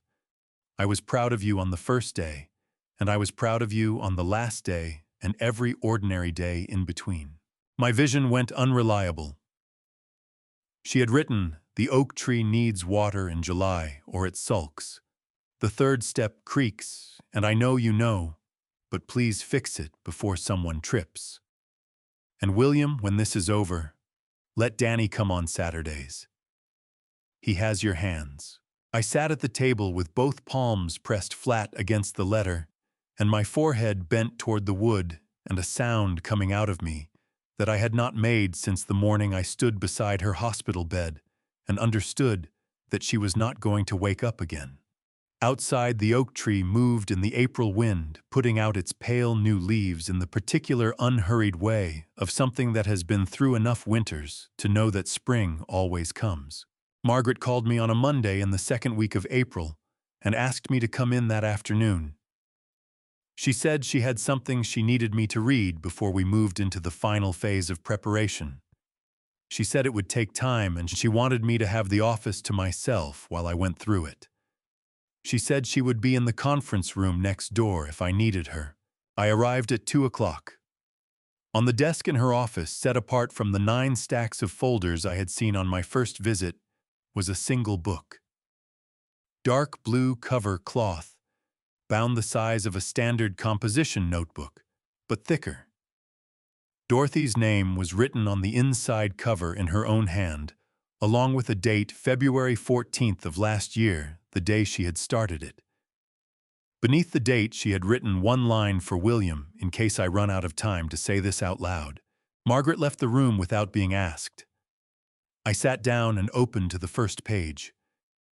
Dorothy's handwriting was smaller than usual, the way handwriting gets when someone is trying to fit a great deal into the space available. She had written every day for 8 months, sometimes a paragraph, sometimes several pages, and the notebook had the soft-edged thickness of something that has been handled often and carried places and read and returned to. I did not read it straight through. I read the way you read something that keeps stopping you, a page, then a pause, then another page, then a longer pause, while you looked at the wall and waited for your chest to do whatever it needed to do before you could continue. The first entry that stopped me completely was from March of last year. Dorothy had written, "Michael came by the office today, while William was at the Henderson site. He asked me about the company's line of credit and whether Dad had considered consolidating the accounts. I told him those decisions belonged to William. He smiled the way he smiles when he has already decided the conversation is going the way he wants it to. I have been watching that smile for 38 years, and I know what it means. It means he thinks he is further ahead than he is." After he left, I sat at my desk for a long time. I think I have been hoping I was wrong about this for longer than I am willing to write down. I pressed my palm flat against the page and breathed. She had known. She had sat in that office, our office, the one Sandra had emptied into trash bags, and she had watched our sons smile that particular smile, and she had known, and she had not said anything to me because she loved me and she knew what I would do with it. She had carried it alone for longer than I would ever fully understand, and she had used that time not to confront Michael and not to warn me, but to build something so solid that it would still be standing after she was gone. I turned pages carefully until I found the second entry I could not move past. It was from June. She had written, "I went back through the savings records today. The $43,000 for Michael's debts in 2011. The $67,000 for the business he started and closed in 2019. The $29,500 for Sandra's credit cards in 2021. William never told Michael where that money came from. He just made it appear the way he makes everything appear, by working harder and sleeping less, and never once suggesting that Michael owed him anything for it. I used to think that was generosity. I still think it was generosity. But I also think it made Michael believe that money had no source, that it simply existed. because William existed and could always be drawn from without consequence. That is not generosity's fault. That is what happens when a person is never required to look at the mechanism behind the thing they take for granted. I set the notebook down on the desk and stood up and walked to the window and looked at West 7th Street below and pressed my forehead against the cool glass. $139,500. Money I had earned on job sites and in meetings and in the rented trailer on the south side of Fort Worth, in the years when every dollar had a name and a destination. Money I had given our son because he needed it, and I had it, and that was the only calculation that had ever seemed necessary.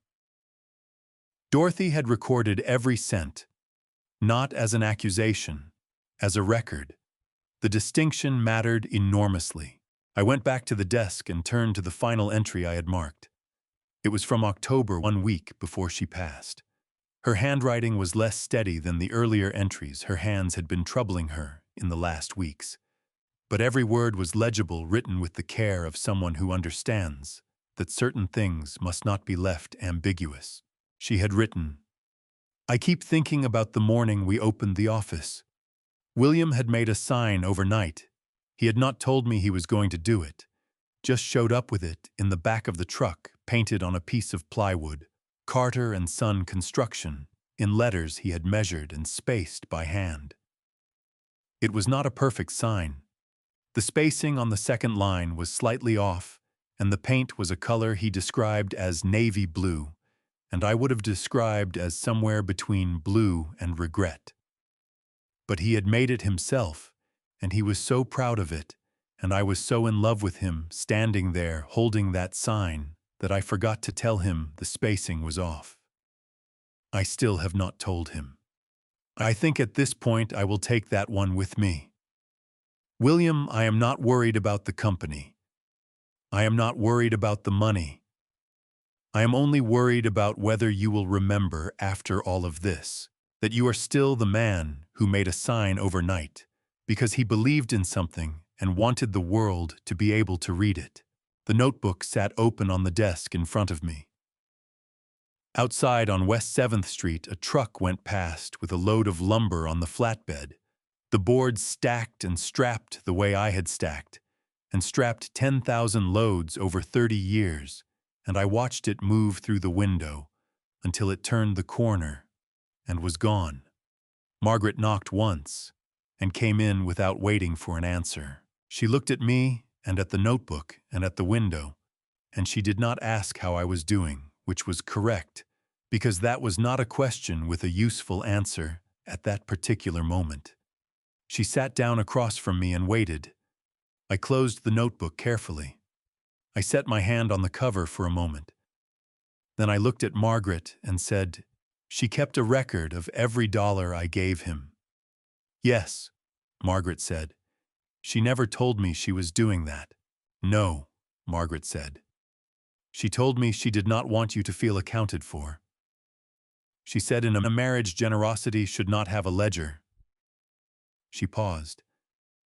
"But she also said that if it ever needed to be documented, it would be there." I nodded. "There is one more thing the auditors confirmed this week," Margaret said. She set a single page on this desk. "The transfers from the company account. The full amount." She tapped the page. $340,000 moved out over 14 months. She looked at me steadily. "And $139,500 that Michael received from you personally over 14 years.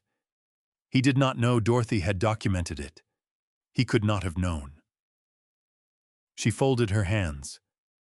"When this is presented, he will have no version of events in which he comes out ahead." I looked at the page. I looked at the notebook under my hand.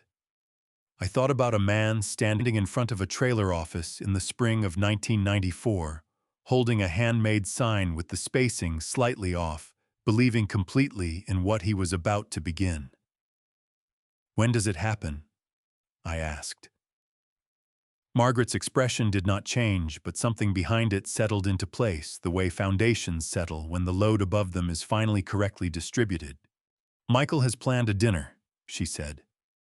"At the Marriott downtown, June 7th. He is inviting 60 guests to announce himself as the new chairman." She paused. "I thought we might attend." Margaret scheduled Eleanor's meeting for the following Thursday afternoon. I had not known Eleanor was coming until Margaret called me the evening before and said, "William, I need you to be there tomorrow at 2. Eleanor Hayes has asked to give a formal statement. She also has something she wants you to hear directly." I arrived early and sat in the waiting area and watched Eleanor come through the front door at 1:58, 2 minutes before the appointment. Wearing her good coat and carrying her purse with both hands, the way women of her generation carry purses when they are doing something they have decided matters. She saw me stand and crossed the room and took my hand in both of hers and held it the way she had held it on the porch the night she brought the lasagna. I should have done this sooner," she said. Her voice was steady, but her eyes were working hard to stay that way. "Dorothy asked me to watch out for you. I should have understood sooner that watching out for you meant doing this." Margaret brought us both into the conference room and set a legal pad and a recording device on the table and explained that Eleanor's statement would become part of the documentation supporting the estate proceedings. In Texas, a witness statement provided voluntarily to an estate's legal representative is admissible in civil proceedings, and Margaret wanted everything recorded correctly.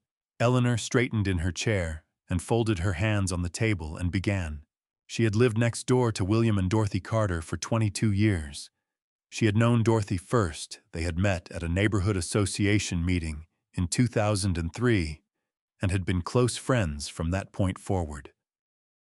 In the 14 months before Dorothy passed, Eleanor had visited the house regularly, and Dorothy had spoken to her on multiple occasions about concerns she had regarding Michael and the company.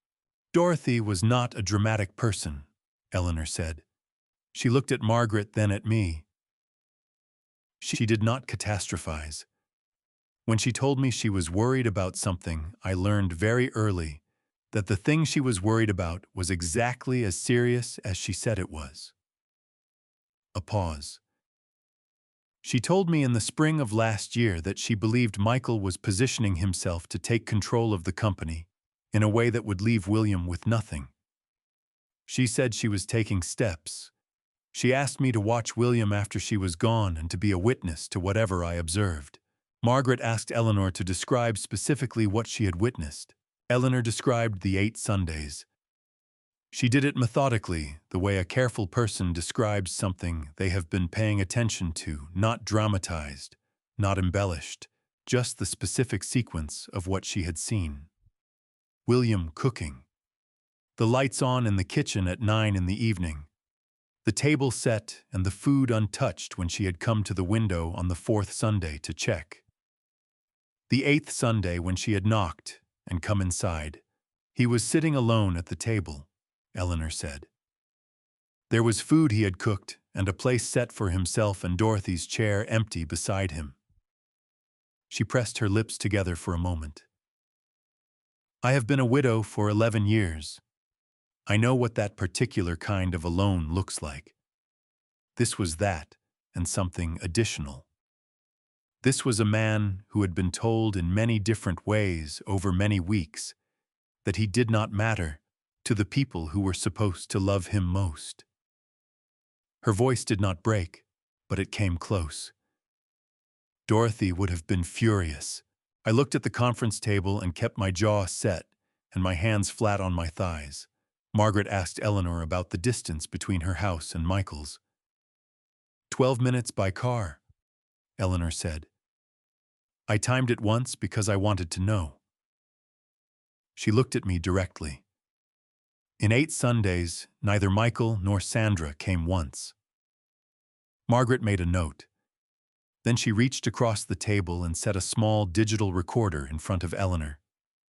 You indicated you had something additional, Margaret said. Eleanor opened her purse and produced her own phone. Her hands were not entirely steady as she navigated to the audio file, but her expression was the expression of a woman who has decided something and is not going to be moved from it. The day of Dorothy's funeral, Eleanor said. After the service, people had gathered at the reception and then moved to their cars. I was walking to my own car, and I passed Sandra on the far side of the parking lot. She set the phone on the table. Sandra was on her phone. She did not see me. Eleanor looked at me for a moment. I want you to know, William, that I did not intend to record anything. I was walking past. I heard her voice, and I recognized it, and I heard what she said, and I stopped because I could not keep walking after hearing it. She pressed play. The recording quality was imperfect parking lot, acoustics, ambient noise, the wind that had been coming from the northwest that afternoon. But Sandra's voice was clear enough. She was speaking to someone with the comfortable candor of a person who believes she is unobserved. She said, "Honestly, the sooner the old man moves out of that house, the better. He is in the way of everything. Once the company transfers, we don't need to pretend anymore. Michael's been so patient, but I am done with the whole performance." The recording ended. The conference room was very quiet in the way rooms get quiet when something that cannot be taken back has just been said into the permanent record. My ears were ringing with a sound that was not in the room. My hands on my thighs had curled into fists without my deciding to make them do that. And I made myself open them deliberately, finger by finger, the way you release tension from a structure that has been under load too long. 41 years. I had known Sandra for 11 years since Michael had brought her home for the first time with the particular nervous energy of a man presenting something he hopes will be received well. I had welcomed her. I had helped them with their first apartment deposit. I had been at their wedding and held Danny the day he was born and fixed the leaking faucet in their kitchen 3 times because Michael could not figure out the valve and never admitted it. Done with the whole performance, Eleanor reached over and picked her phone up from the table and put it back in her purse with both hands, methodical and careful, as though she understood that what she had just done required a gesture of equal weight to close it properly. "I am sorry you had to hear that," she said to me. I looked at her across the table.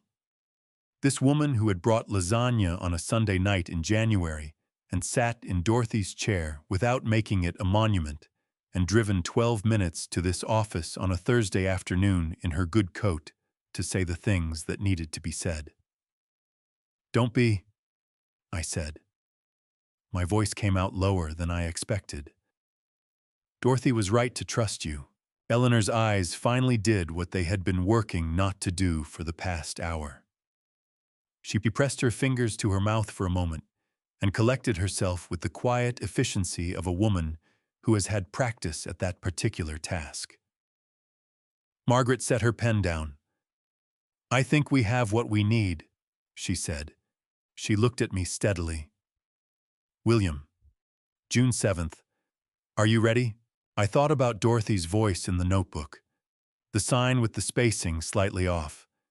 The oak tree that needed water in July. "Yes," I said. "I'm ready." Ray called on a Tuesday evening in the second week of May.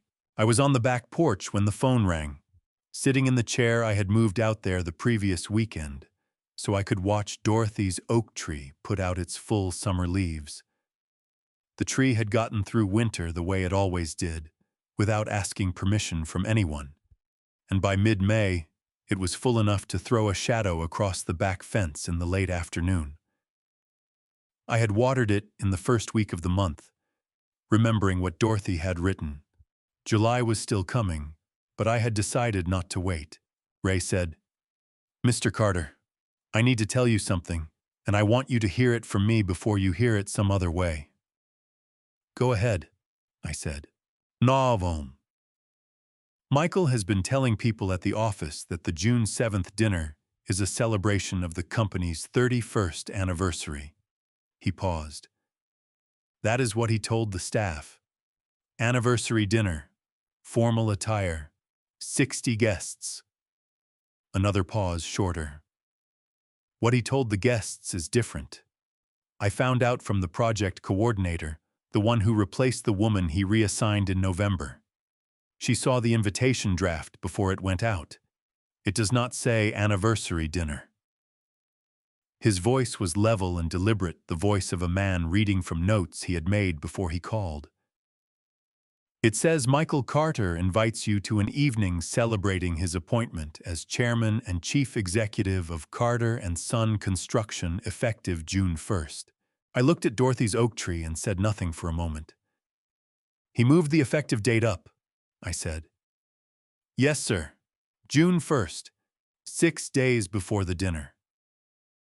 Ray cleared his throat. He also charged the venue deposit to the company account. $18,400. Logged under client entertainment. $18,400. Logged under client entertainment. I had built 30 years of client relationships on job sites and handshakes and showing up when I said I would show up, and my son had charged the cost of announcing my replacement to the account that those relationships had funded. How many people on staff know what the dinner actually is? I asked. Most of them by now, Ray said. People talk. A couple of the senior crew came to me yesterday asking what was going on. He paused. I told them to come to work on June 8th as usual, and that things would be clearer by then. That was the right thing to tell them, I said. After I ended the call, I sat on the porch until the shadow from the oak tree reached the fence and then kept going past it into the neighbor's yard. Then I went inside and called Margaret. She picked up on the second ring. I told her what Ray had said. There was a brief silence on her end that was not uncertainty, but the particular quiet of a person confirming that events are proceeding exactly as anticipated. June 1st, she said. He filed paperwork with the state last week attempting to register himself as a corporate officer. My office flagged it yesterday. Her voice was the same temperature it always was, which was the temperature of someone who has been several steps ahead, for long enough that being several steps ahead no longer requires visible effort. It changes nothing about our plan. It does mean we should move the board resolution signing to this Friday rather than next week. What is a board resolution in this context? I asked. I wanted to understand the mechanism, not just the outcome. Dorothy's estate controls 62% of Carter and Son Construction through a holding structure she established in 2018, Margaret said. As executor of her estate, I hold that controlling interest in trust pending final probate. Under Texas corporate law, the controlling shareholder has the authority to convene a special meeting and pass resolutions affecting company governance without requiring approval from minority shareholders. She paused. In plain terms, Dorothy owned enough of the company that her estate can overrule any decision Michael has made or attempted to make about his own authority. The board resolution documents that overrule formally and on the record, and I sign it as the estate's beneficiary, I said. You sign it because Dorothy designated you as the primary beneficiary with retained governance rights, Margaret said. She was specific about that. She did not want the authority to sit with the estate in the abstract. She wanted it to sit with you. I thought about Dorothy sitting in this office 14 months ago, building a structure precise enough to hold 30 years of a family company together through whatever her son intended to do to it. She had understood corporate law well enough to construct a holding entity in 2018 that none of us had known about. She had done it quietly, the way she did everything important, without announcement or explanation, simply because she could see ahead and wanted the ground to be solid when the time came. "Hardeting," I said. "What time?" 9 in the morning, Margaret said. "Ray will also be there. I want him to witness the signing." A pause. William, when Michael walks into that ballroom on June 7th and steps up to that microphone, every document he has used to position himself will already have been superseded. The board resolution will be on file with the state. His June 1st self-appointment will have no legal standing.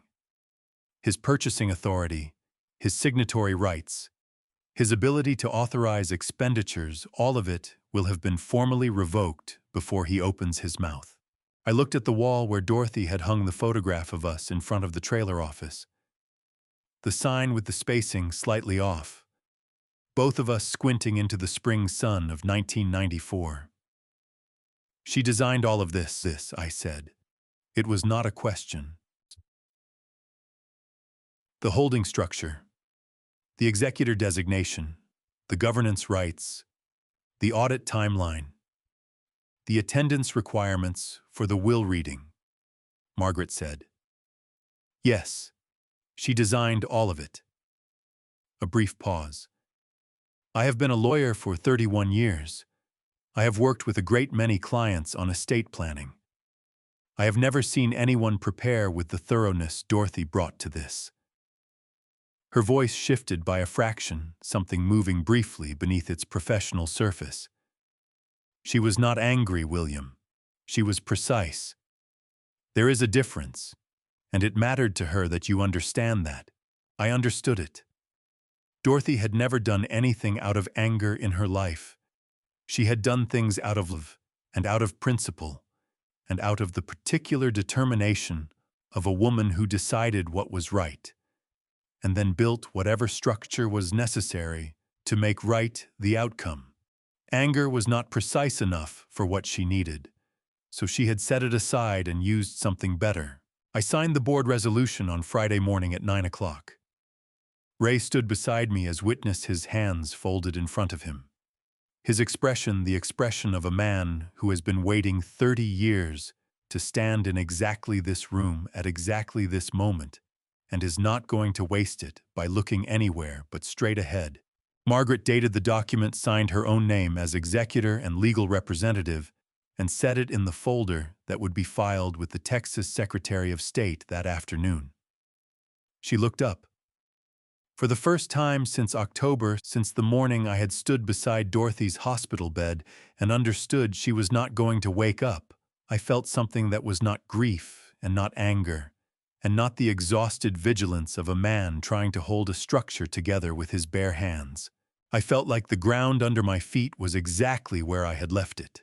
Margaret looked at me across the desk, and something in her expression shifted the way it shifts when the work is done, and what remains is simply what comes next. June 7th, she said quietly. 7 o'clock. She closed the folder. I'll be there at 6:55, she said. The Marriott on Commerce Street had a ballroom on the second floor that could seat 80 and looked like every corporate event space in every mid-sized American city. Cream walls, recessed lighting, round tables draped in white linen, a small raised platform at the far end with a podium and a microphone, and the particular expectant quality of a stage before the performance begins. Michael had done it correctly. I will give him that. The floral arrangements were tasteful. The catering was from a restaurant on Magnolia that I recognized, and that was not cheap. The invitations had gone to exactly the right people: anchor clients, longtime suppliers, 2 city council members who had approved permits on our larger commercial projects, the regional director of the Contractors Association, whose endorsement Michael had been cultivating for 18 months. 60 people who represented everything Carter and Son Construction had built over 30 years, gathered in one room to watch my son announce that he had taken it. I had arrived at 6:45 and parked across the street and stayed in my truck. I watched the guests arrive through the hotel's glass entrance.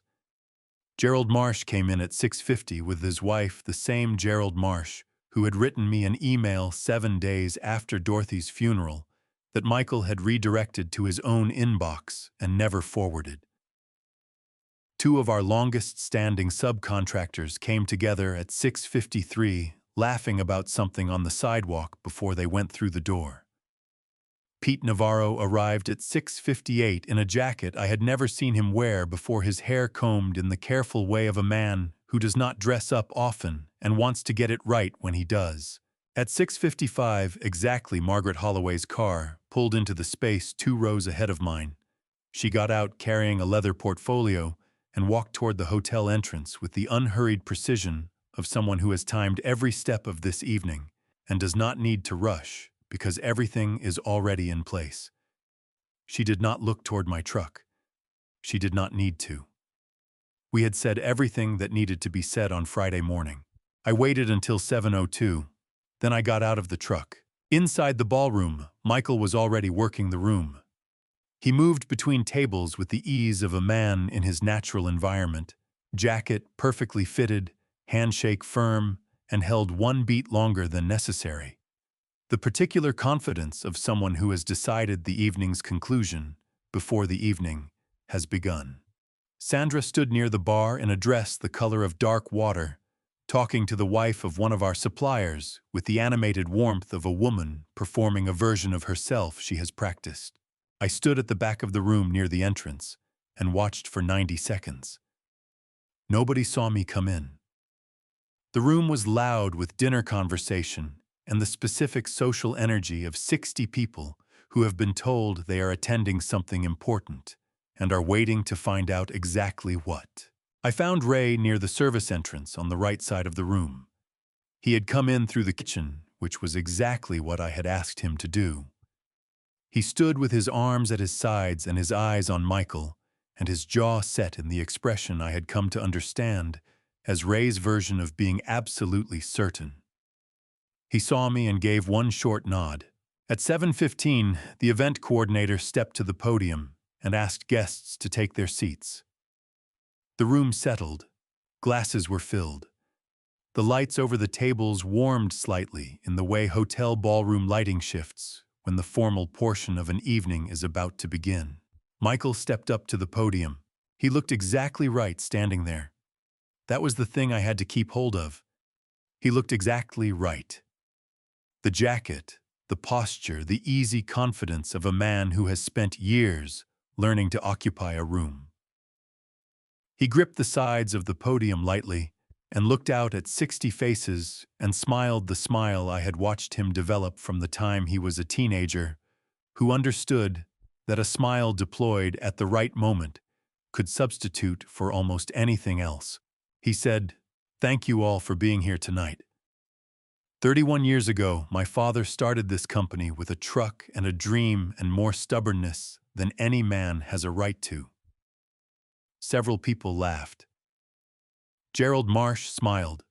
Michael said, "He built something real, something that has lasted. And everything I am about to tell you tonight is built on that foundation."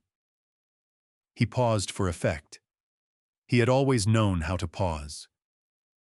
"It is my honor to announce," the ballroom doors opened.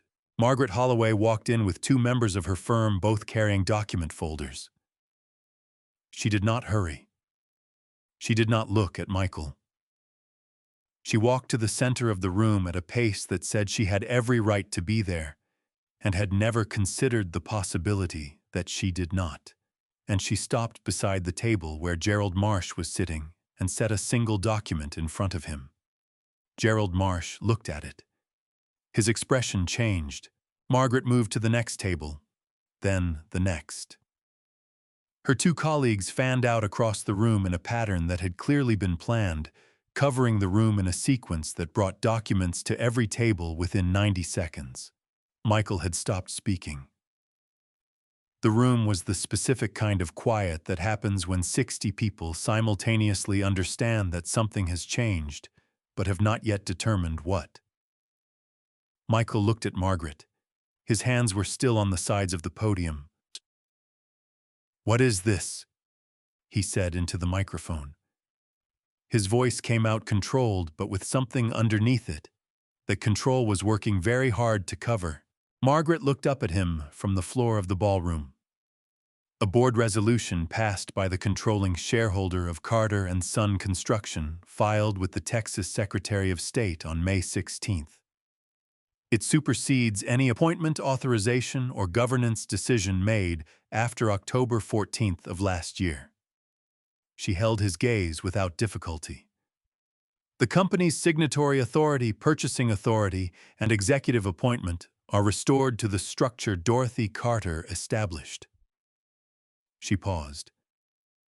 Effective the moment this document was filed, Michael's hands came off the podium. The room had 60 people in it, and every one of them had gone very still. Sandra set her glass down on the bar without looking at it. Gerald Marsh looked up from the document in his hands and looked across the room. He was looking for someone specific. His eyes moved through the crowd and found the back of the room and stopped. I was standing in the doorway. 60 people turned. The man who had built this company over 30 years, who had been told he did not need to be in rooms where his name was being decided, who had signed documents he could not read while running a fever, and sat alone at a dinner table for 8 Sundays, and found 30 years of notebooks in a trash bag at the curb. That man was standing in the doorway of his own company's anniversary dinner in a jacket Dorothy had given him for Christmas 4 years ago. Michael looked at me from the podium. His face did something I had not seen it do in a very long time. It went all the way still. Before I reveal the shocking confrontation at the dinner, leave a 1 in the comments so I know you're still here with me.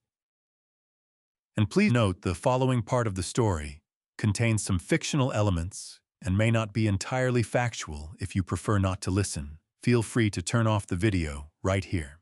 I walked into the ballroom, and 60 people watched me cross the floor. I did not hurry. Everything that needed to be in place was already in place, had been in place since the morning Margaret filed that document with the state, had in truth been in place since the afternoon 14 months ago, when Dorothy had picked up the phone and called a lawyer instead of calling me. I walked to the table where Gerald Marsh was sitting and pulled out the empty chair beside him and sat down. Gerald looked at me for a moment. Then he put his hand briefly on my arm and said nothing, which was exactly what 30 years of working together had earned between us. Margaret looked up at Michael from the floor of the ballroom. "There are supporting documents for the board resolution," she said. Her voice carried the way voices carry when a room has gone completely quiet. Dorothy Carter's estate retained an independent auditing firm 9 months before her death. Their findings are in the packets at each table. She waited while people opened their folders. Between October of 2023 and December of 2024, $340,000 was transferred from the Carter and Son construction operating account through 11 separate transactions. Each transaction was structured below the threshold for automatic internal review. Supporting documentation was either absent or insufficient. Michael said, "Those transactions had valid business purposes. This is being presented without context." Margaret looked at him steadily. "You are welcome to provide that context to the auditors. Their contact information is on the last page." She turned back to the room. The second item. Her colleague set Dorothy's dark blue notebook on the table. "Dorothy Carter kept a personal record over the last 14 months of her life," Margaret said. "It documents $139,500 in financial assistance William Carter provided to his family over 14 years without disclosure and without expectation of repayment." She paused. "When this is considered alongside the company transfers, Michael Carter has no version of events in which he comes out ahead." Sandra made a sound that was not a word. Her colleague then opened a small wooden box on the table. 2 rings on dark velvet, a sealed envelope, a folded sheet of paper. "Dorothy prepared this box and delivered it to my office in September of last year," Margaret said. "It contains personal items for her husband and account information for a savings account in William Carter's name. The current balance is $284,000. Dorothy saved this over 18 years without telling anyone. Margaret set a small speaker on the table and pressed play. Sandra's voice filled the room, unguarded, certain she was unheard. Honestly, the sooner the old man moves out of that house, the better. He is in the way of everything. Once the company transfers, we don't need to pretend anymore. I am done with the whole performance. The recording ended. 58 of the 60 people turned and looked at Sandra. She stared at the tablecloth and did not look up. Michael stepped down from the podium and walked to my table. "Dad," he said. His voice was the lowest I had ever heard it. "I want to explain." I looked at my son, his mother's eyes, my jaw. The expression of a boy whose choices had brought him to this room with 60 witnesses and a wooden box between us. His mother had packed in September and trusted to arrive at exactly the right time. "There isn't anything to explain, Michael," I said. "Your mother left documentation. The documentation speaks." His mouth opened and closed. Margaret looked at me quietly from the head of the table. "There is one final item," she said. "Dorothy left a letter. She asked that it be read aloud in the presence of everyone who needed to hear it." She picked up a sealed envelope from the wooden box and looked slowly around the room. "I believe that is everyone here." Margaret broke the seal. She unfolded 2 pages and smoothed them flat and read. Dorothy had written, "William, if you are in a room full of people right now, then everything worked the way I planned it. I am sorry I could not be there. I am not sorry for any of the rest of it. You spent 30 years building something real. You did it honestly, without cutting corners, without asking anyone to carry more than their share. That is not ordinary. I need you to understand that before you walk out of whatever room you are standing in, it was never ordinary. I love you. I have loved you since the morning you showed up with a sign you painted yourself, and the spacing was slightly off, and you were so proud of it that I never said a word. Take care of the oak tree.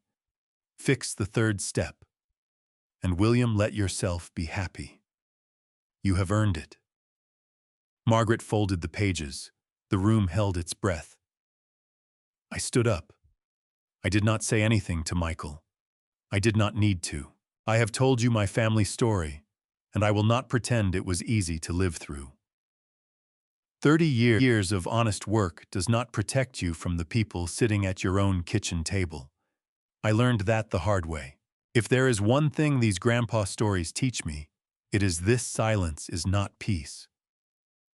I stayed quiet too long, believing that keeping the peace meant keeping the family. It did not. It only gave certain choices more room to grow. I believe God does not ask us to be blind to what is in front of us. He asks us to be honest about it, even when honesty costs something.